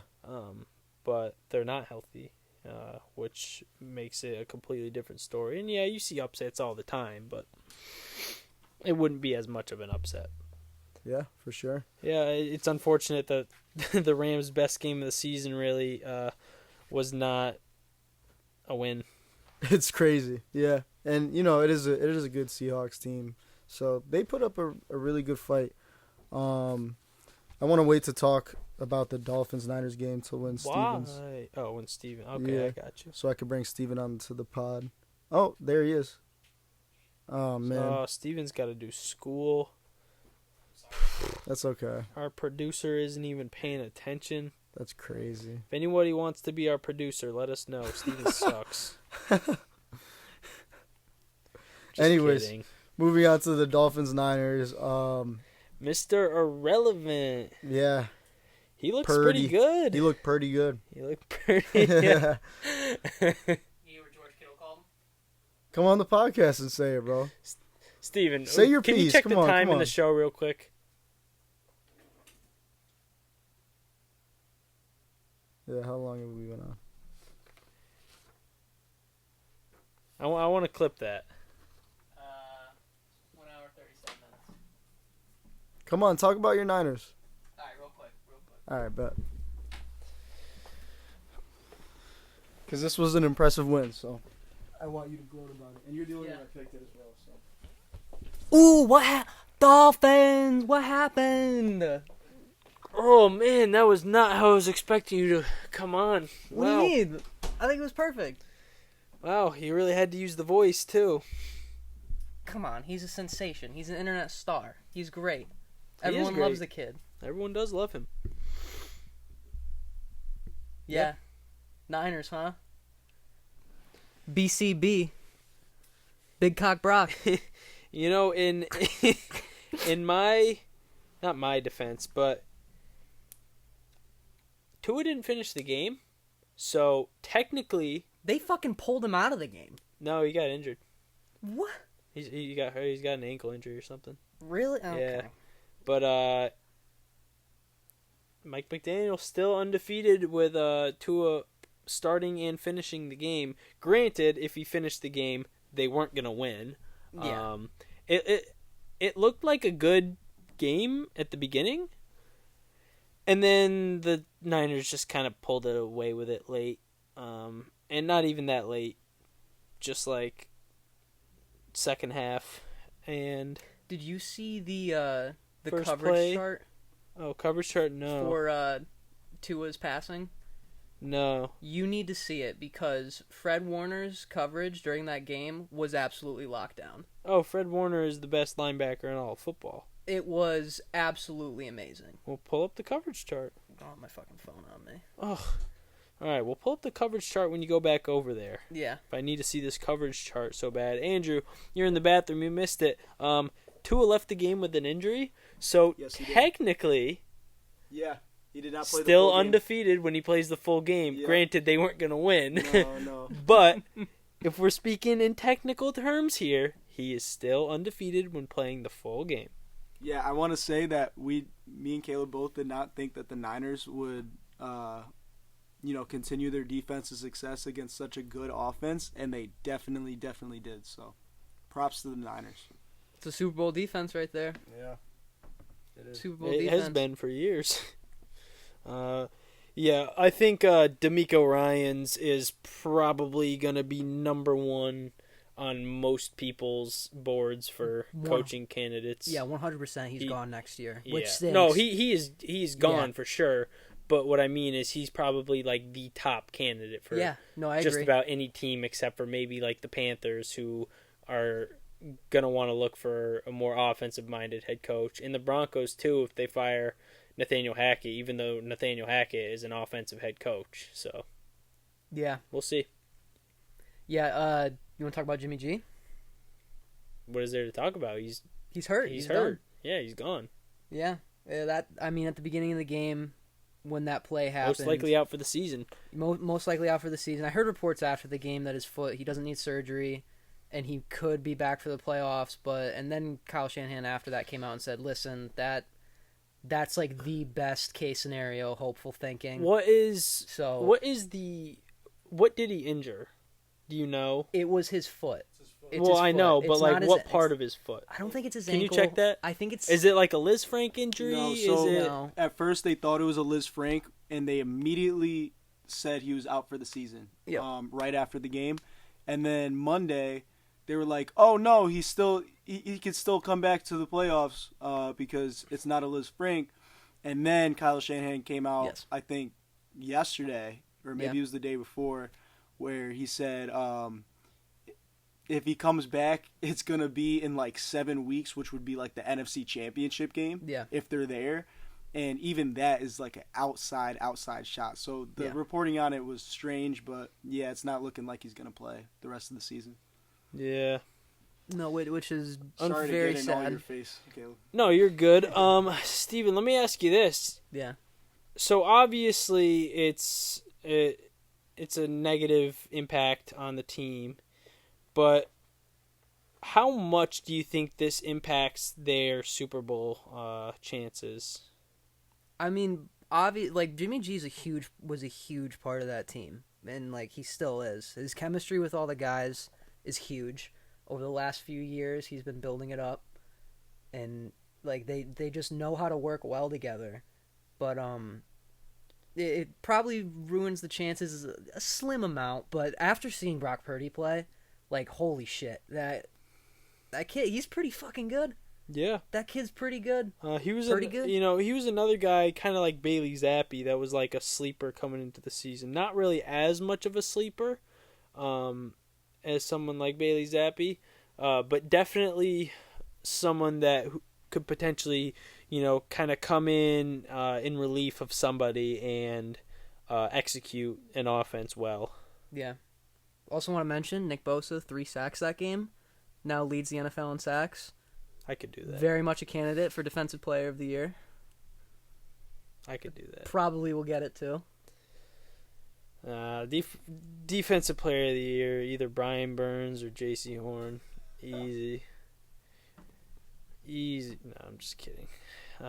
Yeah. Love my boy Nick Bosa. Guy's an animal. Absolute animal on the field. Isn't Nick Bosa racist? Yeah, Is he? there was something. God damn it. Yeah.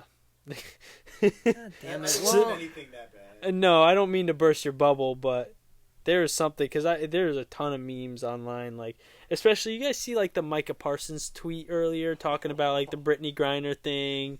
It's like, oh, and we left a Marine over there, and he's saying, like, he retweeted, like, Biden's tweet saying, just talk to Brittany Griner, she's safe, she's on a plane, she's coming home, and he retweeted, like, oh, like, yeah, great, this still don't mean we're going to vote for you or something like that. And then there was a bunch of things like, there was like some nicknames for Micah Parsons, like Pass Rush Limbaugh and stuff like that. And then the next slide funny. was like, it was some like anime clip of some guy being like, no! And the caption was like, when Nick Bosa finds out, or Nick Bosa seeing Micah Parsons nicknamed Pass Rush Limbaugh, or Yeah, and I don't know. It was just funny. So there's something that happened with Nick Bosa. I'm not exactly sure what, but Yeah, well, so when that game started, and in that first play, absolute bomb. The Dolphins just went off running. Yep. Right, me and my dad were watching the game. first play of the game, Trent play of the game. Sherfield, 75-yard touchdown. We were sitting down here, or I actually was upstairs making some food, and I hear my dad go, "Oh, god damn it, I'm not watching this shit anymore." And I'm like, "Oh, Dad, like, shit, like, what happened?" And he explained it to me, and then I saw the TV, and then I came down here. I'm like, "Listen, that happens. What are you gonna do about it?" They gave him the first. Wow, that did not look like a first down.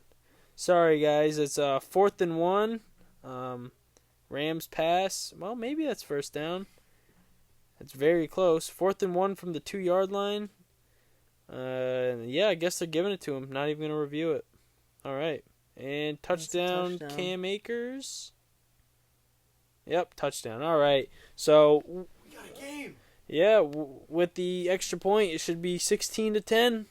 Raiders still on top, but there's a chance for the Rams now. If they didn't make that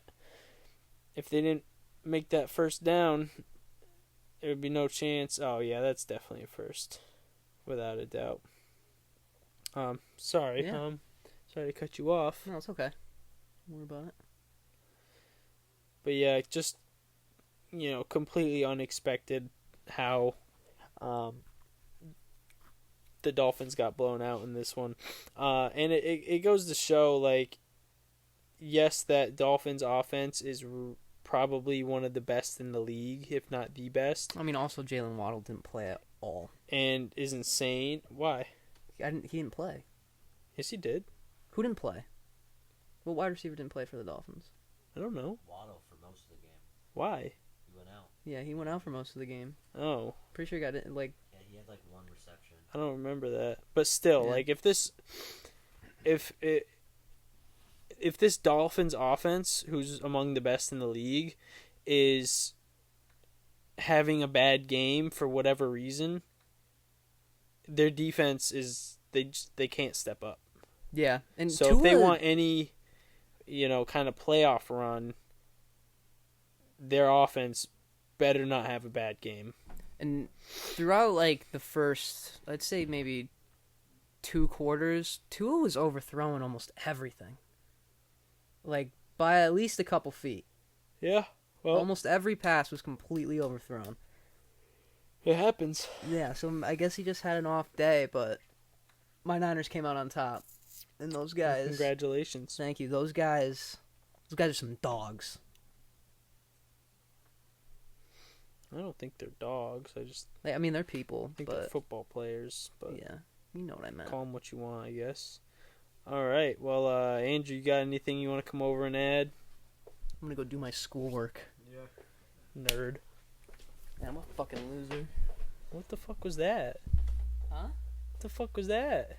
Shook your hand like a man. Oh, I went to dap you up, and it's just. I shook your hand like a man. Well, you didn't really shake it. You just kind of went like that and then pulled out. I mean, That wasn't like a handshake. Yeah, the Niners, they proved me and Caleb wrong. And fuck, if Jimmy G wasn't out for the rest of the season, that would have been a real like, oh shit, like, look out for this team. Like, they might be going to the Super Bowl. Like, they're really going to be contenders. But Yeah, let me ask you the Yeah. same question I asked Steven. How much do you think this impacts their Super Bowl chances? dude, like, on paper, it definitely should impact them a ton, right? But if Brock Purdy plays like he played the rest of the season, that like he played in this Dolphins game, like the remainder of the Dolphins game, then they still got a chance. But that's a big if. He's a rookie, and he was the last pick in the draft. I know that the Niners kind of believed in him from the start because they had cut their third string quarterback to keep him on the roster, which a lot of people apparently in the media were expecting them to cut Brock Purdy. So it said something that the Niners coaching staff had, and Kyle Shanahan and everybody had a certain level of confidence in him to keep him on the roster in the first place as Mr. Irrelevant. But I don't know. I honestly, we'll see what happens. It would be a really, really cool story to see Brock Purdy, Mr. Irrelevant rookie quarterback, win a Super Bowl. But just saying that sounds absolutely insane, unfortunately. But yeah, the Niners are still a dangerous team. So let's keep that in mind too. Like, they have plenty of weapons on offense. They probably have the best setup for this kind of thing to happen.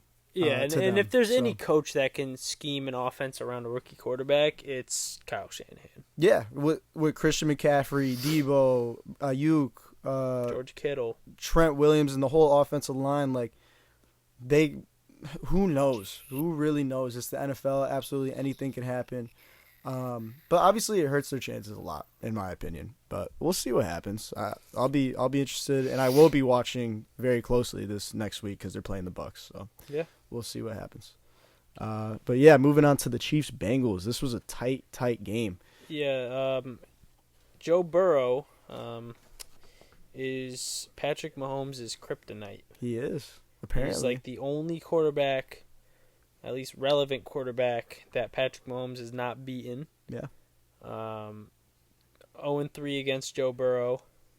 Yep. This game ended the same score the AFC Championship game ended, 27-24. Yep. Very close game, came down to the wire. Ultimately, what it came down to was the Bengals' offense being able to keep Patrick Mahomes off the field. Yeah. They converted that third down to shut out their chances, the Chiefs' chances of winning that game. That defense played phenomenally for the Bengals, considering that they were facing the Chiefs, who on offense have looked incredible all season. Patrick Mahomes is probably the clear-cut MVP at this point. He's at least the favorite in terms of betting odds. Yeah, it's really impressive that they've continued to almost kind of have the Chiefs number, like you said. So it's very interesting, and it was a fun game to watch.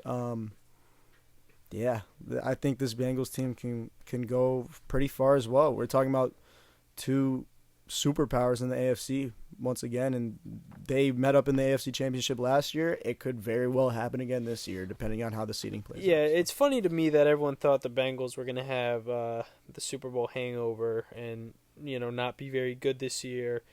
And nobody really thought it was going to be the Rams, where, in fact, it is the Rams. If they lose this game, they'll be 3-10, and the Bengals are, 8-4?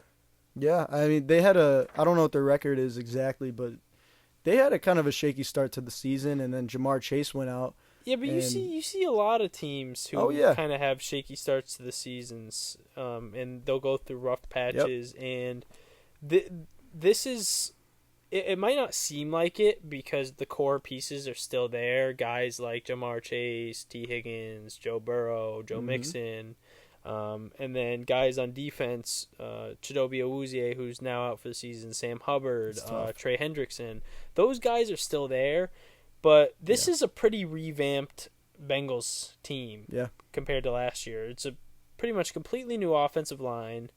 There's new pieces here and there on their defense, and it takes time to build that chemistry together and really work out the kinks because, training camp and OTAs, they only do so much. Yeah, true. Whatever that sound was. Underneath the couch? Oh, no. Oh. Anyways, yeah. I'm so dehydrated. The Bengals, they revamped the offensive line, like you said. And what was most impressive to me was the past few weeks where Jamar Chase was out. They were still able to have a productive offense where that is, like, Jamar Chase, he draws so much attention and coverage. We've talked about it. Like, it kind of opens up everything. And he was finally back for this Chiefs game, but even with him out, they were able to kind of find their way and still have an explosive and efficient offense. And that's a testament to Joe Burrow. I think I saw him respond to a reporter where he holy crap, what a punt. Yeah, that was an excellent punt. That's going to give the Rams a long field if they want to win this game or even have a chance. Baker Mayfield 98-yard touchdown drive. Can you do it? Yeah, so that ball just rolled and stopped at the 2. That is crazy. Update, Rams are down 6 with 1:45 to go with no timeouts, but they just got possession of the ball. At their However, 2-yard line. Yeah, they're at their own 2-yard line. The ball literally just rolled down to the 2 without someone touching it. Mac Hollins doing the gritty. That's funny. Ian Cole said, that's not Ian Cole. What's his name? AJ Cole. AJ Cole. He's going. What a guy. Anyways, yeah, so the Bengals are going to be dangerous. The Chiefs are obviously going to be dangerous.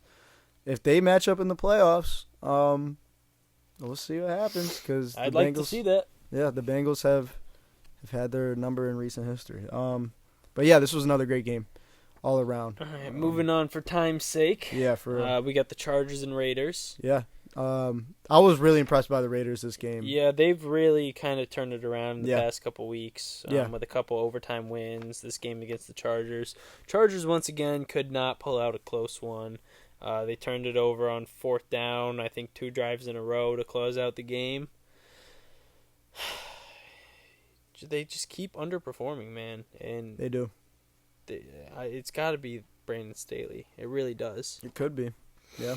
I would say that this was probably the most complete Raiders effort that we've seen all season, like as like a whole team win. Like, yeah, especially because a couple years ago, that was a nice ball by Baker. Yeah. Especially because a couple weeks ago, it was and he threw a pick. Flag flag on the play though.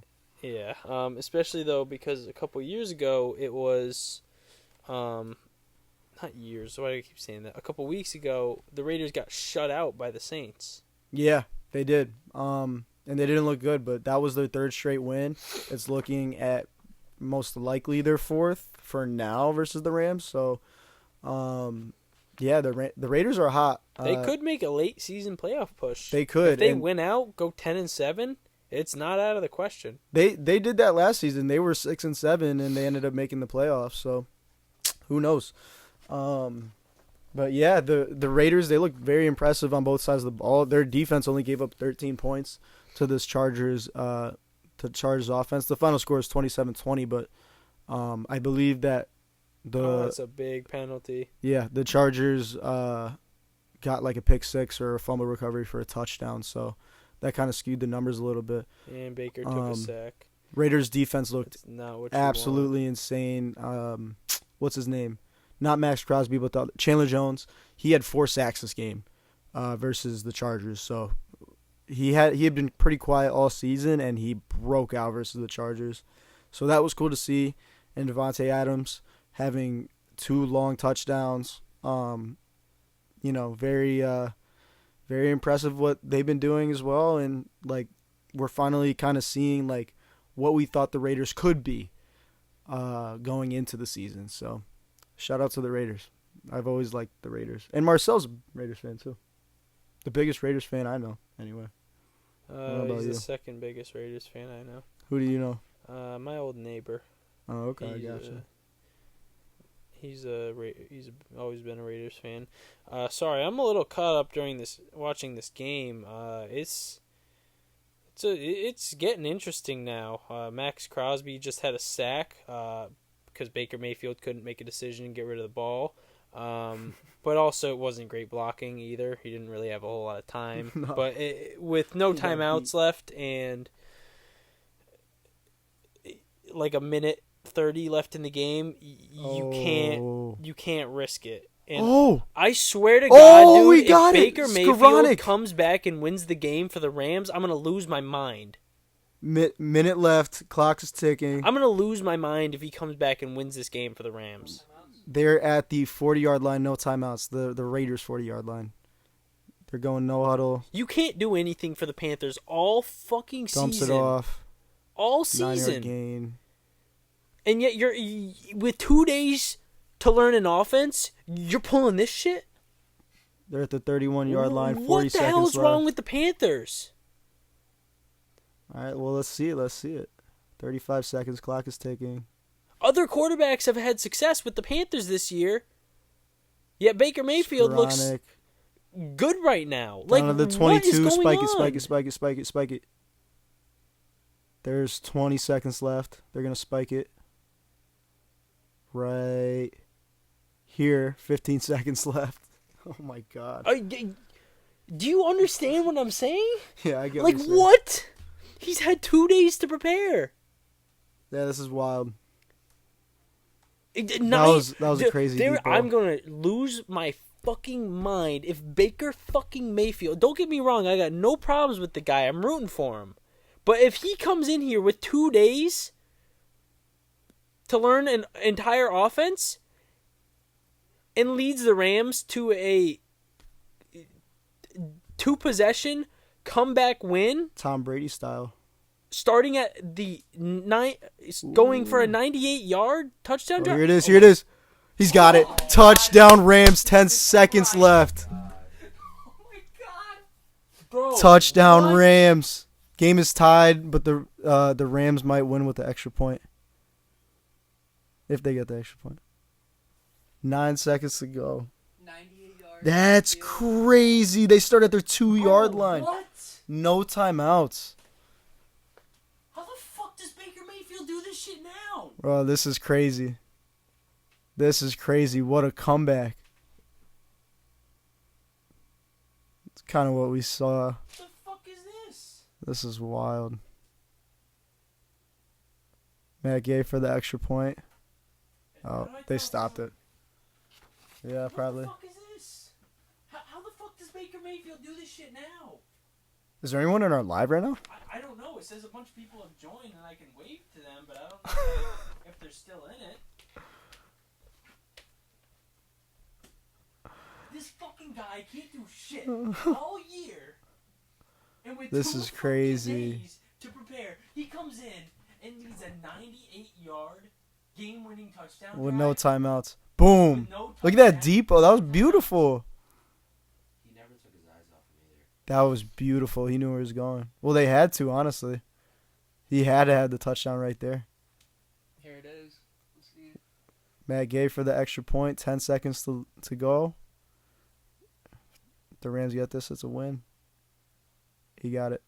What the fuck is this, dude? So, barring a miracle, the Rams just knocked off the Raiders. They stopped I just gushed about the Raiders and how well they've been playing the past few weeks. And they just let that happen. Yeah, dude, that's wild. Baker. I mean, good for Baker, but what the fuck, man? Baker's that dude. Look at him. What was that, Van Jefferson? Oh my God. What are we doing? What are the Raiders? What is the Raiders defense doing? Like allowing like a 1-on-1 in the back of the end zone. That makes no sense. Like, That's crazy. hey, how do I see if people are in this? Should be a count. This is wild. Top right. Here, join. That was crazy. Wow. Yeah, I spent all that time talking about how good the Raiders looked, Yeah, you're the only one in here. There's nobody in there. and I spent all that time talking about how good the Raiders What looked, and the they just fuck, collapsed. dude? 98-yard game-winning drive by Baker Mayfield. In all likelihood, it was game-winning. Jacobs to the house right now. Imagine. They're not gonna run it. They're not gonna run it here. I mean, they could do a bunch of laterals, and then Jacobs gets the touchdown. But, wow, that was crazy. Bro, what the 3-9 Rams with a quarterback that had not played on that team 2 days ago. I can't believe what That I'm is seeing, dude. wild. Interception, Rams win. Wow. Bro, what the fuck? Wow. That is wild. Anyways, we just witnessed greatness from Baker Mayfield live on this podcast. That's so crazy. He just headbutted a guy who had his helmet on with his bare head. Baker's fucking nuts. Hasn't he done that before? Yeah, he did that on the Panthers. He's a psycho. Wow. What a fucking... I mean, dude, that's the story of the Raiders season so far. Like, losing these tight games, like, fourth quarter collapses. Dude, Sean McVay's pumped. Yep, there it is. Rams kneel it. Wow, dude. Baker on his third team. His first start. He was only on the team for 2 days. Didn't start the game. Bro, what the fuck is this? That's so crazy. That is so crazy. Anyways, moving on, for the listener's sake. I can't even get... Yeah. My mind is blown right now. Yeah. I can't even move on. I mean, look at that, dude. That's why we watch sports, dude. That was fucking awesome. What the fuck, dude? How?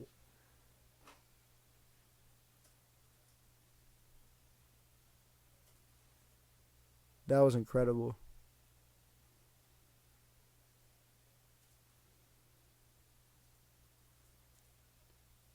First quarterback in Super Bowl era to lead a 13-plus point comeback win in his debut with 2 different teams. Baker Mayfield. Good for Baker, man. Let's see what this means for him moving forward. Because I knew there was a possibility that Matt Stafford might retire after this season, and he's out for the season. So we might have seen the last of Matt Stafford, of his career, at least. And Watch that lady fall off the stage and didn't do anything. yeah, but then they dug up her old tweets and they found out she was a racist. Oh, really? Uh-huh. Oh, fire. Or something like that. It's don't- interesting. I It's just funny. don't understand this. Like, literally, how the fuck do you do that? That was wild, dude. That was so crazy, man. I'm not even, like, I'm so in shock.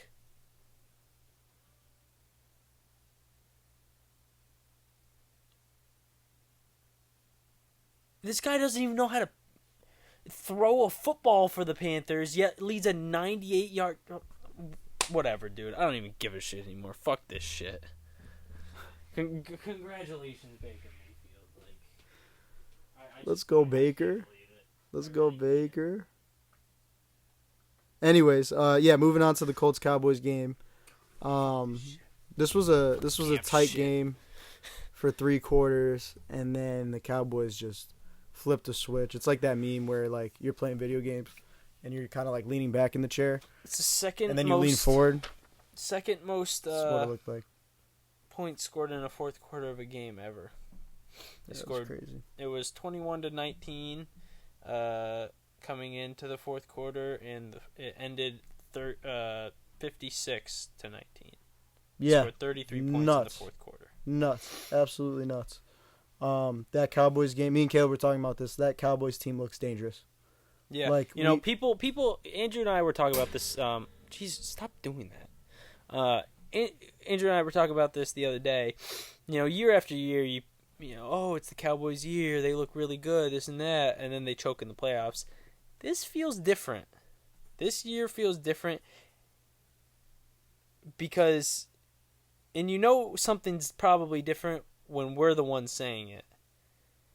Yeah. We're not Cowboys fans. We don't root for the Nope. Cowboys, really. So if we're saying it feels different, it's probably a little different this year. I mean, Yeah. could be wrong, but I think they'll at least win a playoff game. Listen, yeah, it's typical that the Cowboys would have all this hype going to the playoffs and then they go one and done. But you're right. This year feels different. It really, really does. And I have no soft spot for the Cowboys.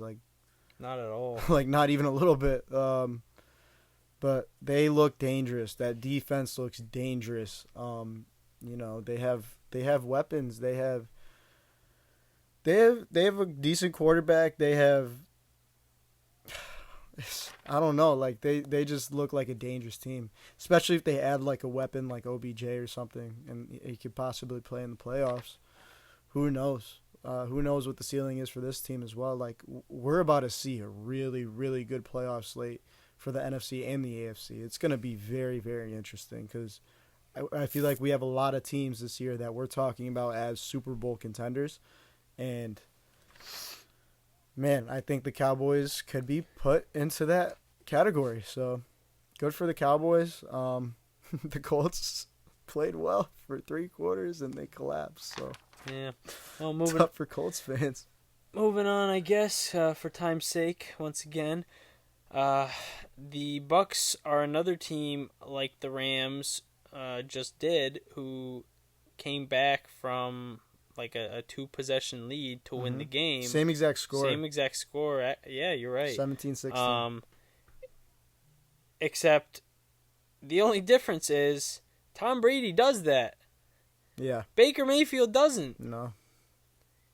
He doesn't even orchestrate 30-yard touchdown drives, not in crunch time. Nope. Oh my God, dude. That was a wild. perfect ball, too. That was wild. He was flawless that whole drive. Borderline flawless. Except for that one interception, but it was a penalty, so... Yeah, yep. I think it was pass interference anyway. I think it was holding. So it's can't even discredit him. That's crazy, dude. Wow, dude. Anyways, yeah, we're in shock. I'm in fucking shock, By dude. what we just saw. I can't, I'm... Once that happened, I've been sitting here trying to, shift my focus back to the podcast, and all I'm thinking is, how the fuck does Baker Mayfield not do shit for the Panthers all year, and then pull this shit? I've said it so many times in the past 5 minutes. I just can't wrap my head around it because it makes me think there's a problem with the Panthers organization. Maybe the scheme didn't fit him or something, but yeah, there's probably both of those things. But I feel like he would have shown some success. That's just crazy, dude. Him being on the team for 2 days. That's unheard of to even play. And he didn't start the game, but he played most of the game. And then he does that to win the game. Absolutely nuts. Yeah, I don't give a shit about the start. That doesn't really mean a whole lot in the NFL. This was nuts. There's a decent possibility. Oh, Baker Mayfield live on set after. I need to listen to this. That's crazy. So we'll continue. So hopefully we're not or maybe we could just pause it if we need to.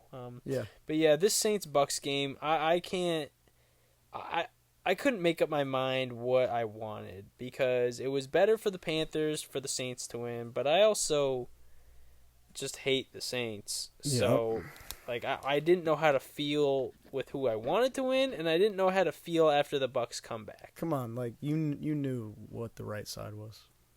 Fuck the Saints. But yeah, fuck the Saints, but it's also do I hate the Saints more than I love the Panthers? That's the big arching question here. Yeah, but the Panthers aren't it's not like that ruined their chances. They're still only 2 games behind, if that. No, it Maybe doesn't a game ruin and a their half. chances, but if the Saints were to win, the Panthers would pretty much control their own destiny. If they were to win out, they would win the division. Do you have confidence in the Panthers doing that? At all? A little bit. I wouldn't say Really? a lot of confidence, but a little bit. They're playing a banged up Seahawks team this week. Then they got the Steelers, who have been better but still not very good. Okay. Lions, same situation. Mm-hmm. And then Bucks and Saints, 2 divisional games that against teams they've already beat this year. It's very possible. Yeah. The Panthers are still buying in. I'm not saying I have the most confidence, but there's some confidence there that they have the ability to do it. Not that they will, but Yeah, and then like what happens after that if they win out like and they make the playoffs? shit, we gotta pause this.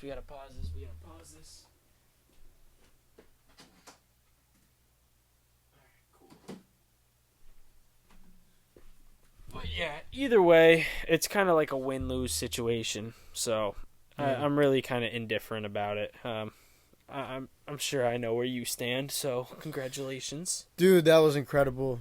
It was incredible. The Bucks sweep the Saints for the first time in a long time, and it feels really good, especially doing it in dramatic fashion where all the Saints fans were probably devastated and crying, and just like the Minneapolis Miracle, like This is just the start of the Saints' downfall. yeah, yep, and it helped out the Eagles that the Saints won because they have their top 5 pick.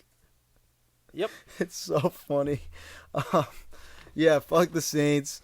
They're a bunch of little bitches. They lost. How do you give up? There's 3 minutes left. How do you give up 14 unanswered points to an offense? To an offense that had looked absolutely atrocious all season and that whole game. Yeah. It's just absolutely hilarious. They lost in perfect fashion. I wouldn't have wanted it any other way, because honestly, like a Bucks blowout, like it would have been upsetting for Saints fans, but not nearly as upsetting as their least favorite quarterback going on 2 long gotta have it drives and just destroying their defense that they had been hyping up all offseason. So fuck the Saints. As terms of the Bucks, our offense still looked like shit until we go into no huddle. So that says something about our offensive play calling and coordinator and everything like that. So as for confidence going forward in this team, don't really know how much confidence it brings me. This game in particular, at least. Obviously, getting the win is absolutely massive, but it's it wasn't really like a win that made me think like, oh, like our offense looks different. Like our offense is finally getting it together. It looks efficient. Like, no, like it was honestly the exact opposite of what the Browns game was last week, where the Bucks controlled in the Browns-Bucks game. The Bucks controlled the vast majority of that game, probably like 55 minutes of that game, like from after the opening drive to before the last couple drives. But yeah, the Bucks last week they lost a game that they shouldn't have, and then the Bucks this week they won a game that they shouldn't have. So it's been a weird season. It's been a very weird season, but yeah, shout out to Tom Brady for taking the reins and not letting our offensive coordinator call any plays, because that's what had to happen. We had to go no huddle. So it does wonders when Brady's in control of the offense. It honestly makes you wonder a lot about how much control Brady has, drive after drive, and then versus those 2-minute situations. So I don't know. The defense played well. Keanu Neal made a game-saving hit. I think it was on Taysom Hill, or maybe it was Olave. It was one of the Saints receivers who he caught. It was a beautiful, absolute dime from Andy Dalton somehow, and he fitted in perfectly. And then Keanu Neal, it was Olave. Yeah, and Keanu Neal comes in, and or no, was it Jarvis Landry? Could have been, honestly. I don't know. I think it might have been Jarvis. Either way, it was 3rd and long. The Saints, if they converted it, they probably would have won. And Keanu Neal comes in with a perfectly legal hit. And I'm not being sarcastic, actually. Like like in terms of like the rule book, like that is textbook on like what they think a defensive player can do every single time. He lays the wood on whoever it was, and he causes a broken up pass, which kept the game alive for us. So our defense balled out. Shout out to Mark Ingram for running out of bounds right before the first down marker on that second down, because that probably would have like won the Saints the game too. I don't know why he ran out of bounds. I think he might have been hurt, because I think he went down right after that. But shout out to him for being a bitch and running out of bounds, so it gave the Bucs some life. That was like the lowest IQ play I've ever seen. It was awesome. Like perfect Saints loss. Like they were shooting themselves in the foot all game long. Like Olave had a bad drop at one point. I think it was in the second quarter. There were a lot of bad drops. Andy Dalton played well, but his receivers didn't help him out, and they couldn't get the win. 0-13 in his last 13 primetime games. It's hilarious, yeah. But the Saints, yeah. Fuck the Saints. Fuck the Saints till I die. Yeah, All right, let's make our game picks. Great win. All right, so I think since we didn't clarify before the game started. Mm-hmm. We don't have to count this game. We're just, even though we would have been wrong, we're not going to count the Raiders and Rams. It wouldn't have mattered anyway, like in our head-to-head records. Yeah, because we both had the same team. That's true. So we won't count the Raiders. Yeah, we're not going to count it. Next time we'll do a little,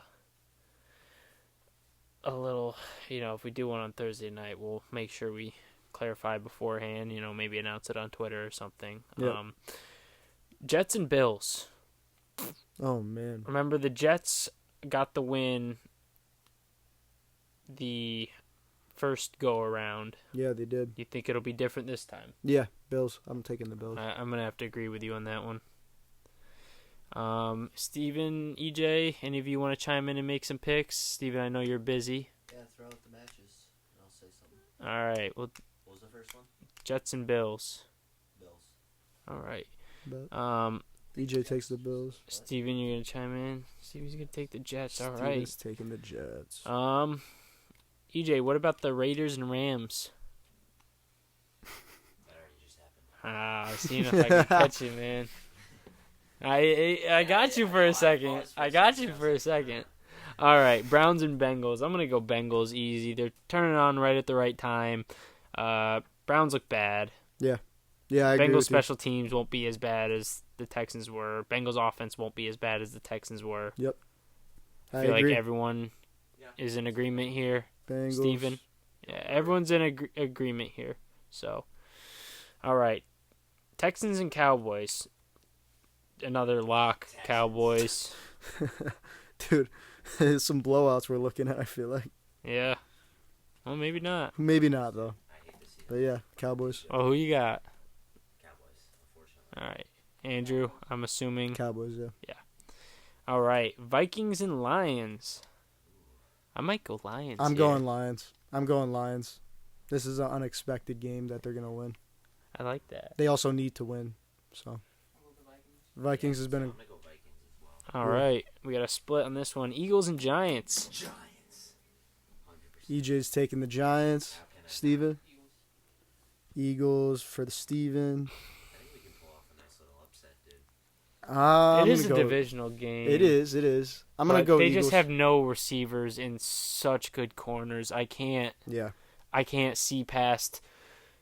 Is Chauncey Gardner-Johnson playing? Do you know? I don't know. I don't think he's playing. I don't think he's back yet. Okay, well, regardless. Their secondary's still stacked versus a depleted Yeah, Giants receiver. Yeah, I got to go Eagles. Yeah. Hey, Steven, you knows, said though? Eagles? All right, who Stevens. knows? We got a sack this week. Let's go, sack. All right, Ravens and Steelers. Ravens, Steelers. Oh, I'm going to go Steelers, Yep, especially if I'm riding Lamar with is the out. Yep, Lamar's probably out. For how long? Do you know? It's just Few week weeks. to week. Yeah. They said there's hope there's hope he plays in 2 weeks, but not as much hope for this week is what. Is Tua playing next week? I don't know. Are you taking the Steelers or the Ravens? Steelers. Stillers. Oh, we're all in agreement for a lot of these. Stillers. All right. We're either gonna have a really bad week or a really good week altogether. Collectively. Yep. Or a really average week collectively. All right, Jaguars and Titans. I'm going Titans. Big bounce back game. They got blown out. So I think Vrabel's going to be on their ass. Yeah, I got to agree with you on that one. I want to say Jaguars get the upset. I know. But not after that loss. I always want to say Jaguars. I know. But you got to say Jaguars when it's the right time. You can't pick them every week. I know. What about you guys? I have no idea. I'm at a loss. Steven goes Titans. I'll pick the Jaguars for the fuck of it then. EJ's going Jaguars. All right. Chiefs and Broncos. Chiefs.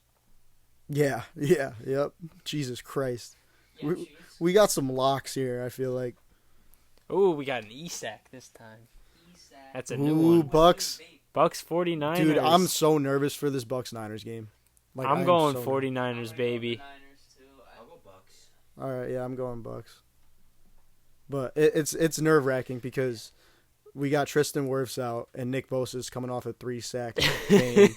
And Yeah, but he won't have another 3-sack game. after being a Bucks fan my whole life, like, we're facing a rookie, Mr. Irrelevant quarterback. Like, this is the exact game our defense, like, gets fucked up. But I don't know. I'm going Bucks. Like, we should win this game, like, in all seriousness. So let's fucking win it. Let's get something going on offense. All right. If we got to run no huddle the whole game, then let's run no huddle the whole game. Like, we got to score points. Like, Jesus Christ. All right. Panthers, Seahawks. I'm gonna go man. Panthers here because I've heard from players saying that the team is still buying in. They still want to win. Seahawks are banged up, and even if they were healthy, they haven't been playing to their standard this season.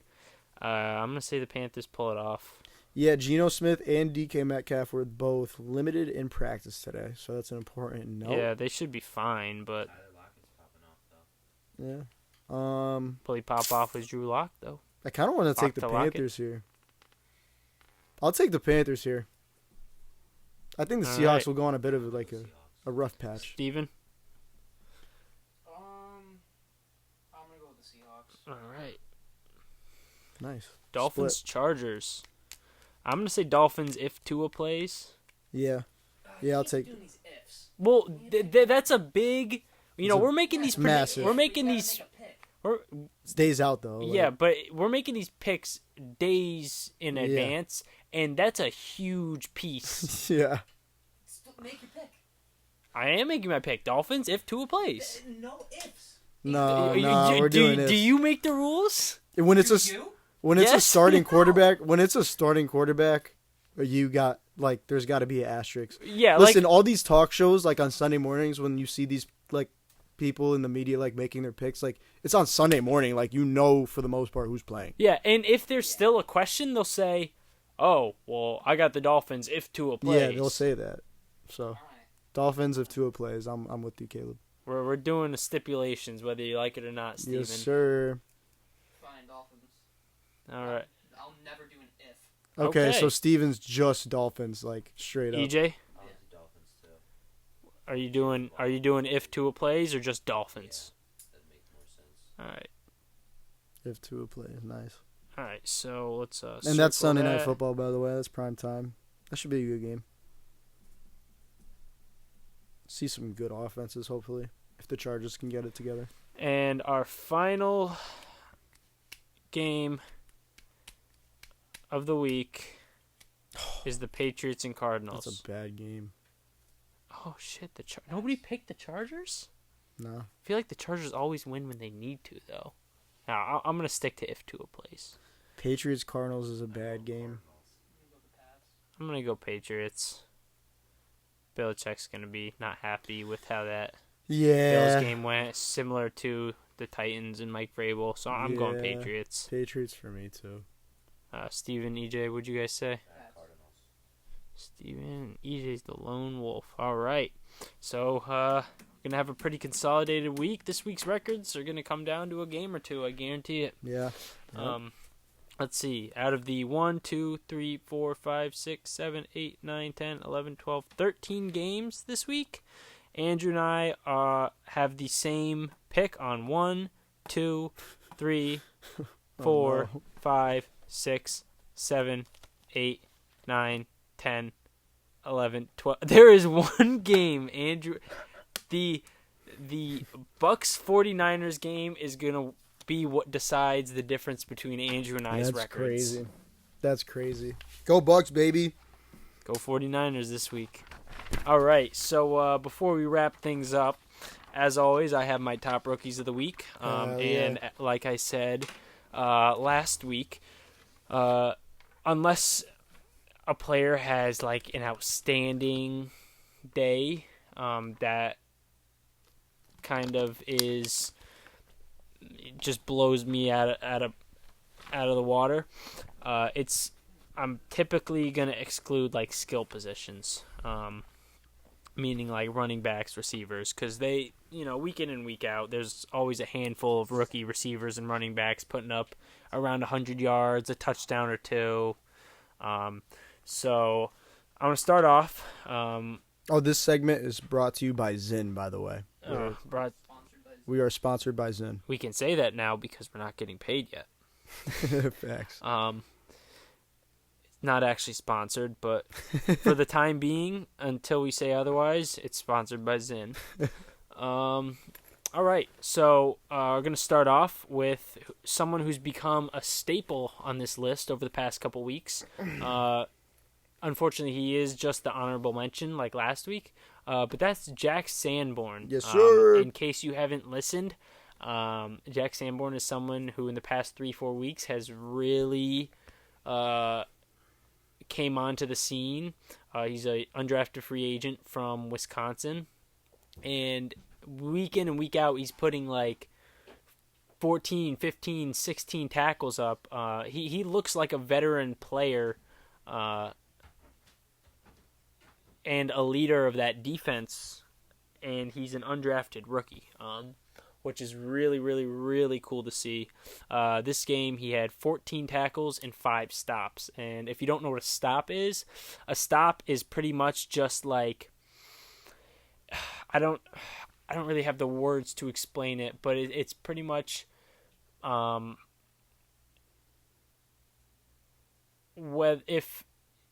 if like the tackle you made, for example, prevented a first down on third down, that would be considered a stop. Mm-hmm. If you are in coverage and it's third down and you break up a pass, that would be considered a stop, I believe. So it's anything like relative to anything you do that is relative to stopping the offense and their production.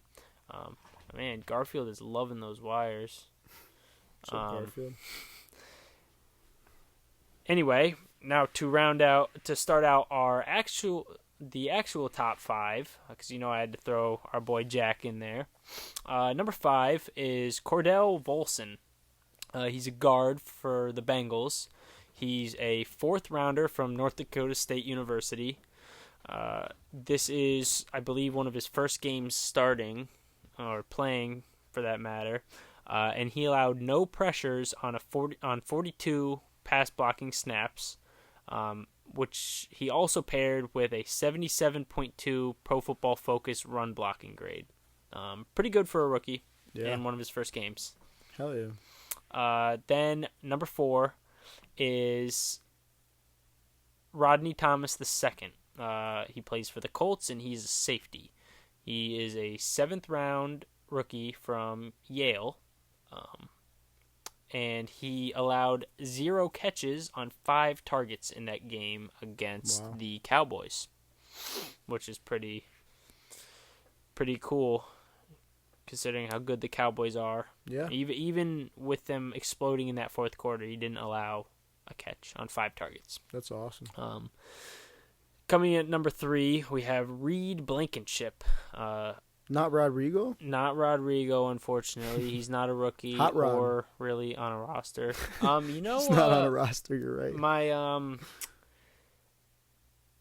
My old dietitian, Caroline. Oh, yeah, she knew him, right? She knew him. She's good friends with him, which is pretty cool. He's got like chronic hip problems apparently. She Good said. for him. Because I remember he got hurt last year, and I was like, "Oh, your boy got hurt," and she's like, "Yeah, he just always has that. Like that's just chronic." And I'm That like, stinks. Hopefully he gets back on a roster soon. "Oh, yeah, I like him a lot. I love his goggles. Can no longer say him and DK Metcalf play the same sport." Yeah. Anyway, Reed Blankenship. I don't know if he's related. I should have looked into that. I would assume no, but maybe. He is a safety for the Eagles. He's also another undrafted free agent from Middle Tennessee. And he allowed 1 reception on 4 targets. He also had a pass breakup and 1 stop. Moving on to number 2. Presumably he's filling in for CJGJ, right? Yeah. Yes. I forgot to mention that he's filling in for Chauncey Gardner-Johnson.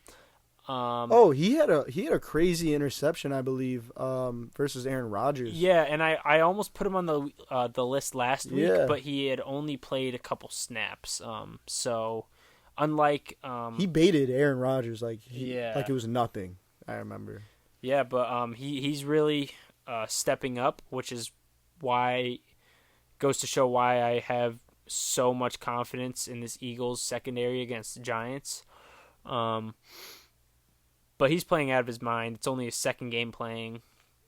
They got depth, man. Yeah, moving on to number 2, though, we have Jalen Petrie, who Hell quietly yeah. had his best game of the season. For anyone who doesn't know, which you should know who he is by now, Yeah, he's been good. he's a safety for the Texans. He was a second-rounder from Baylor. And in this game, he had 14 tackles, and he also had an interception in the red zone against Deshaun Watson, preventing any touchdowns What a or dumbass. field goals scored. Deshaun, what are you doing, man? Yeah, I'm not exactly sure what his, how many targets he had and how many receptions he allowed. I completely forgot to look it up, but the 14 tackles and 1 interception alone was enough to put him up at number 2. And it doesn't look like it was going to matter because number 1, there's just no topping that. This is probably the best rookie performance all season from any player at any position. Definitely the best since I've been doing the top rookies of the week, but almost without a doubt the best rookie performance from anybody.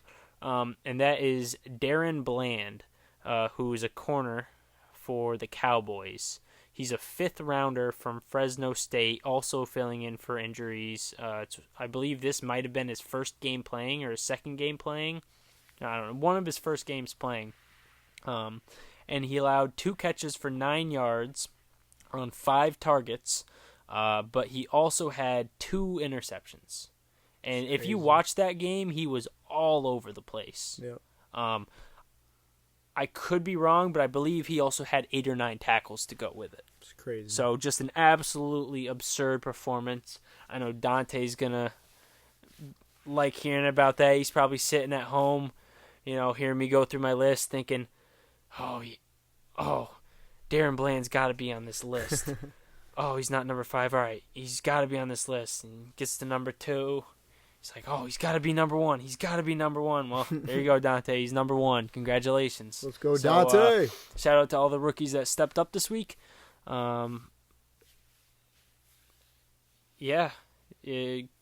Just another good week for rookies. Yeah. And that segment was brought to you by Zyn. Thank you, Zyn. I enjoy doing this. It's a alternative to smokeless tobacco, where you're not actually consuming tobacco. So. Yeah, made with food grade ingredients, Mm-hmm. salt, and a lot of aspartame, which is really bad for you, I think. Oh, interesting little tidbit. Sponsor us, then. You shouldn't say it's bad for you. No, it's good for you. when we're sponsoring. That's why they put it in Diet Coke, because Diet Coke is good for you too. Yeah. Oh, Diet Coke is very good for you. Yeah. Why would my girlfriend drink it all the time if it wasn't? It also tastes delicious. Oh. So, all right. Well, that's going to wrap up this week. I do have a couple announcements. Hell yeah. Hopefully, fingers crossed, we can finally get the video uploaded to YouTube. But since we do have a short notice for EJ to get it done, considering it's already Thursday, I'm not sure if that'll happen. If not, we'll shoot for next week as always.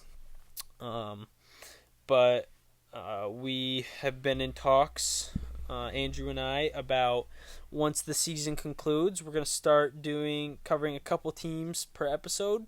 Yeah. And we're going to do just a season recap of every team, and we're going to bring on a special guest. Yes, sir. A fan of each team to kind of help us and give their perspective. So I'm really excited for that. We'll start that as soon as the regular season's over. We'll start with some of the teams that haven't made the playoffs. Garfield, stop it. So I'm excited for that. When you finish school? I finished school Monday. I So, had my last two finals on Monday, so we can start doing the 2 a week. yeah, so next week, look out for the 2 a weeks, maybe. Yeah. I enjoyed doing this Thursday night broadcast. That was fun, yeah. So maybe we'll do, one on Tuesday like we normally do, and then we'll do one on Thursday. We'll watch the game along. That We'll see would if be we can sick. find a way to throw like a scoreboard up and record it live. I'd love to do We that. could like stream it live on YouTube or something, or on Instagram, and find a way to get a scoreboard up. And that'll just be more of like kind of our freestyle, whatever comes to our mind.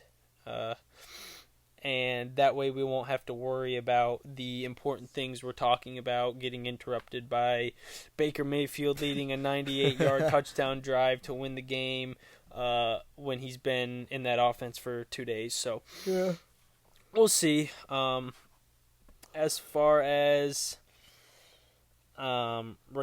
recording video, I know we haven't put any video out there really yet. But when we do for a couple weeks, it's just a straight shot of us sitting on the couch. However, I ordered a new phone last week, so okay, Garfield, you need to stop Messing with the camera.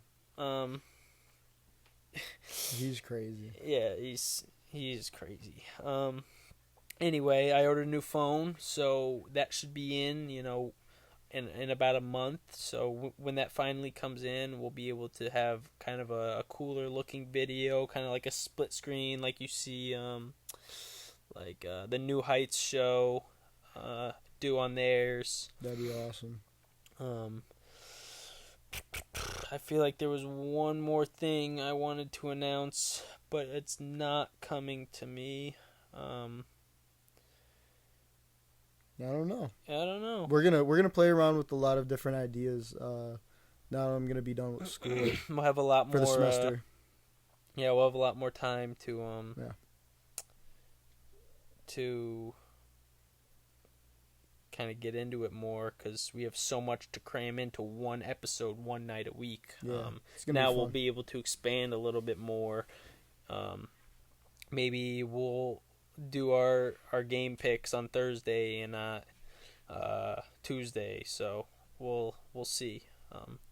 But as always, thank you to everyone who has made it this far. Thank you to anyone who hasn't made it this far and just clicked on the video and checked it out. Sorry to anybody for all the dysfunction that went on today and the distractions and weird noises and shaky cameras from cats and Garfield is wild. whatever's going on. I tried to live stream it on Instagram.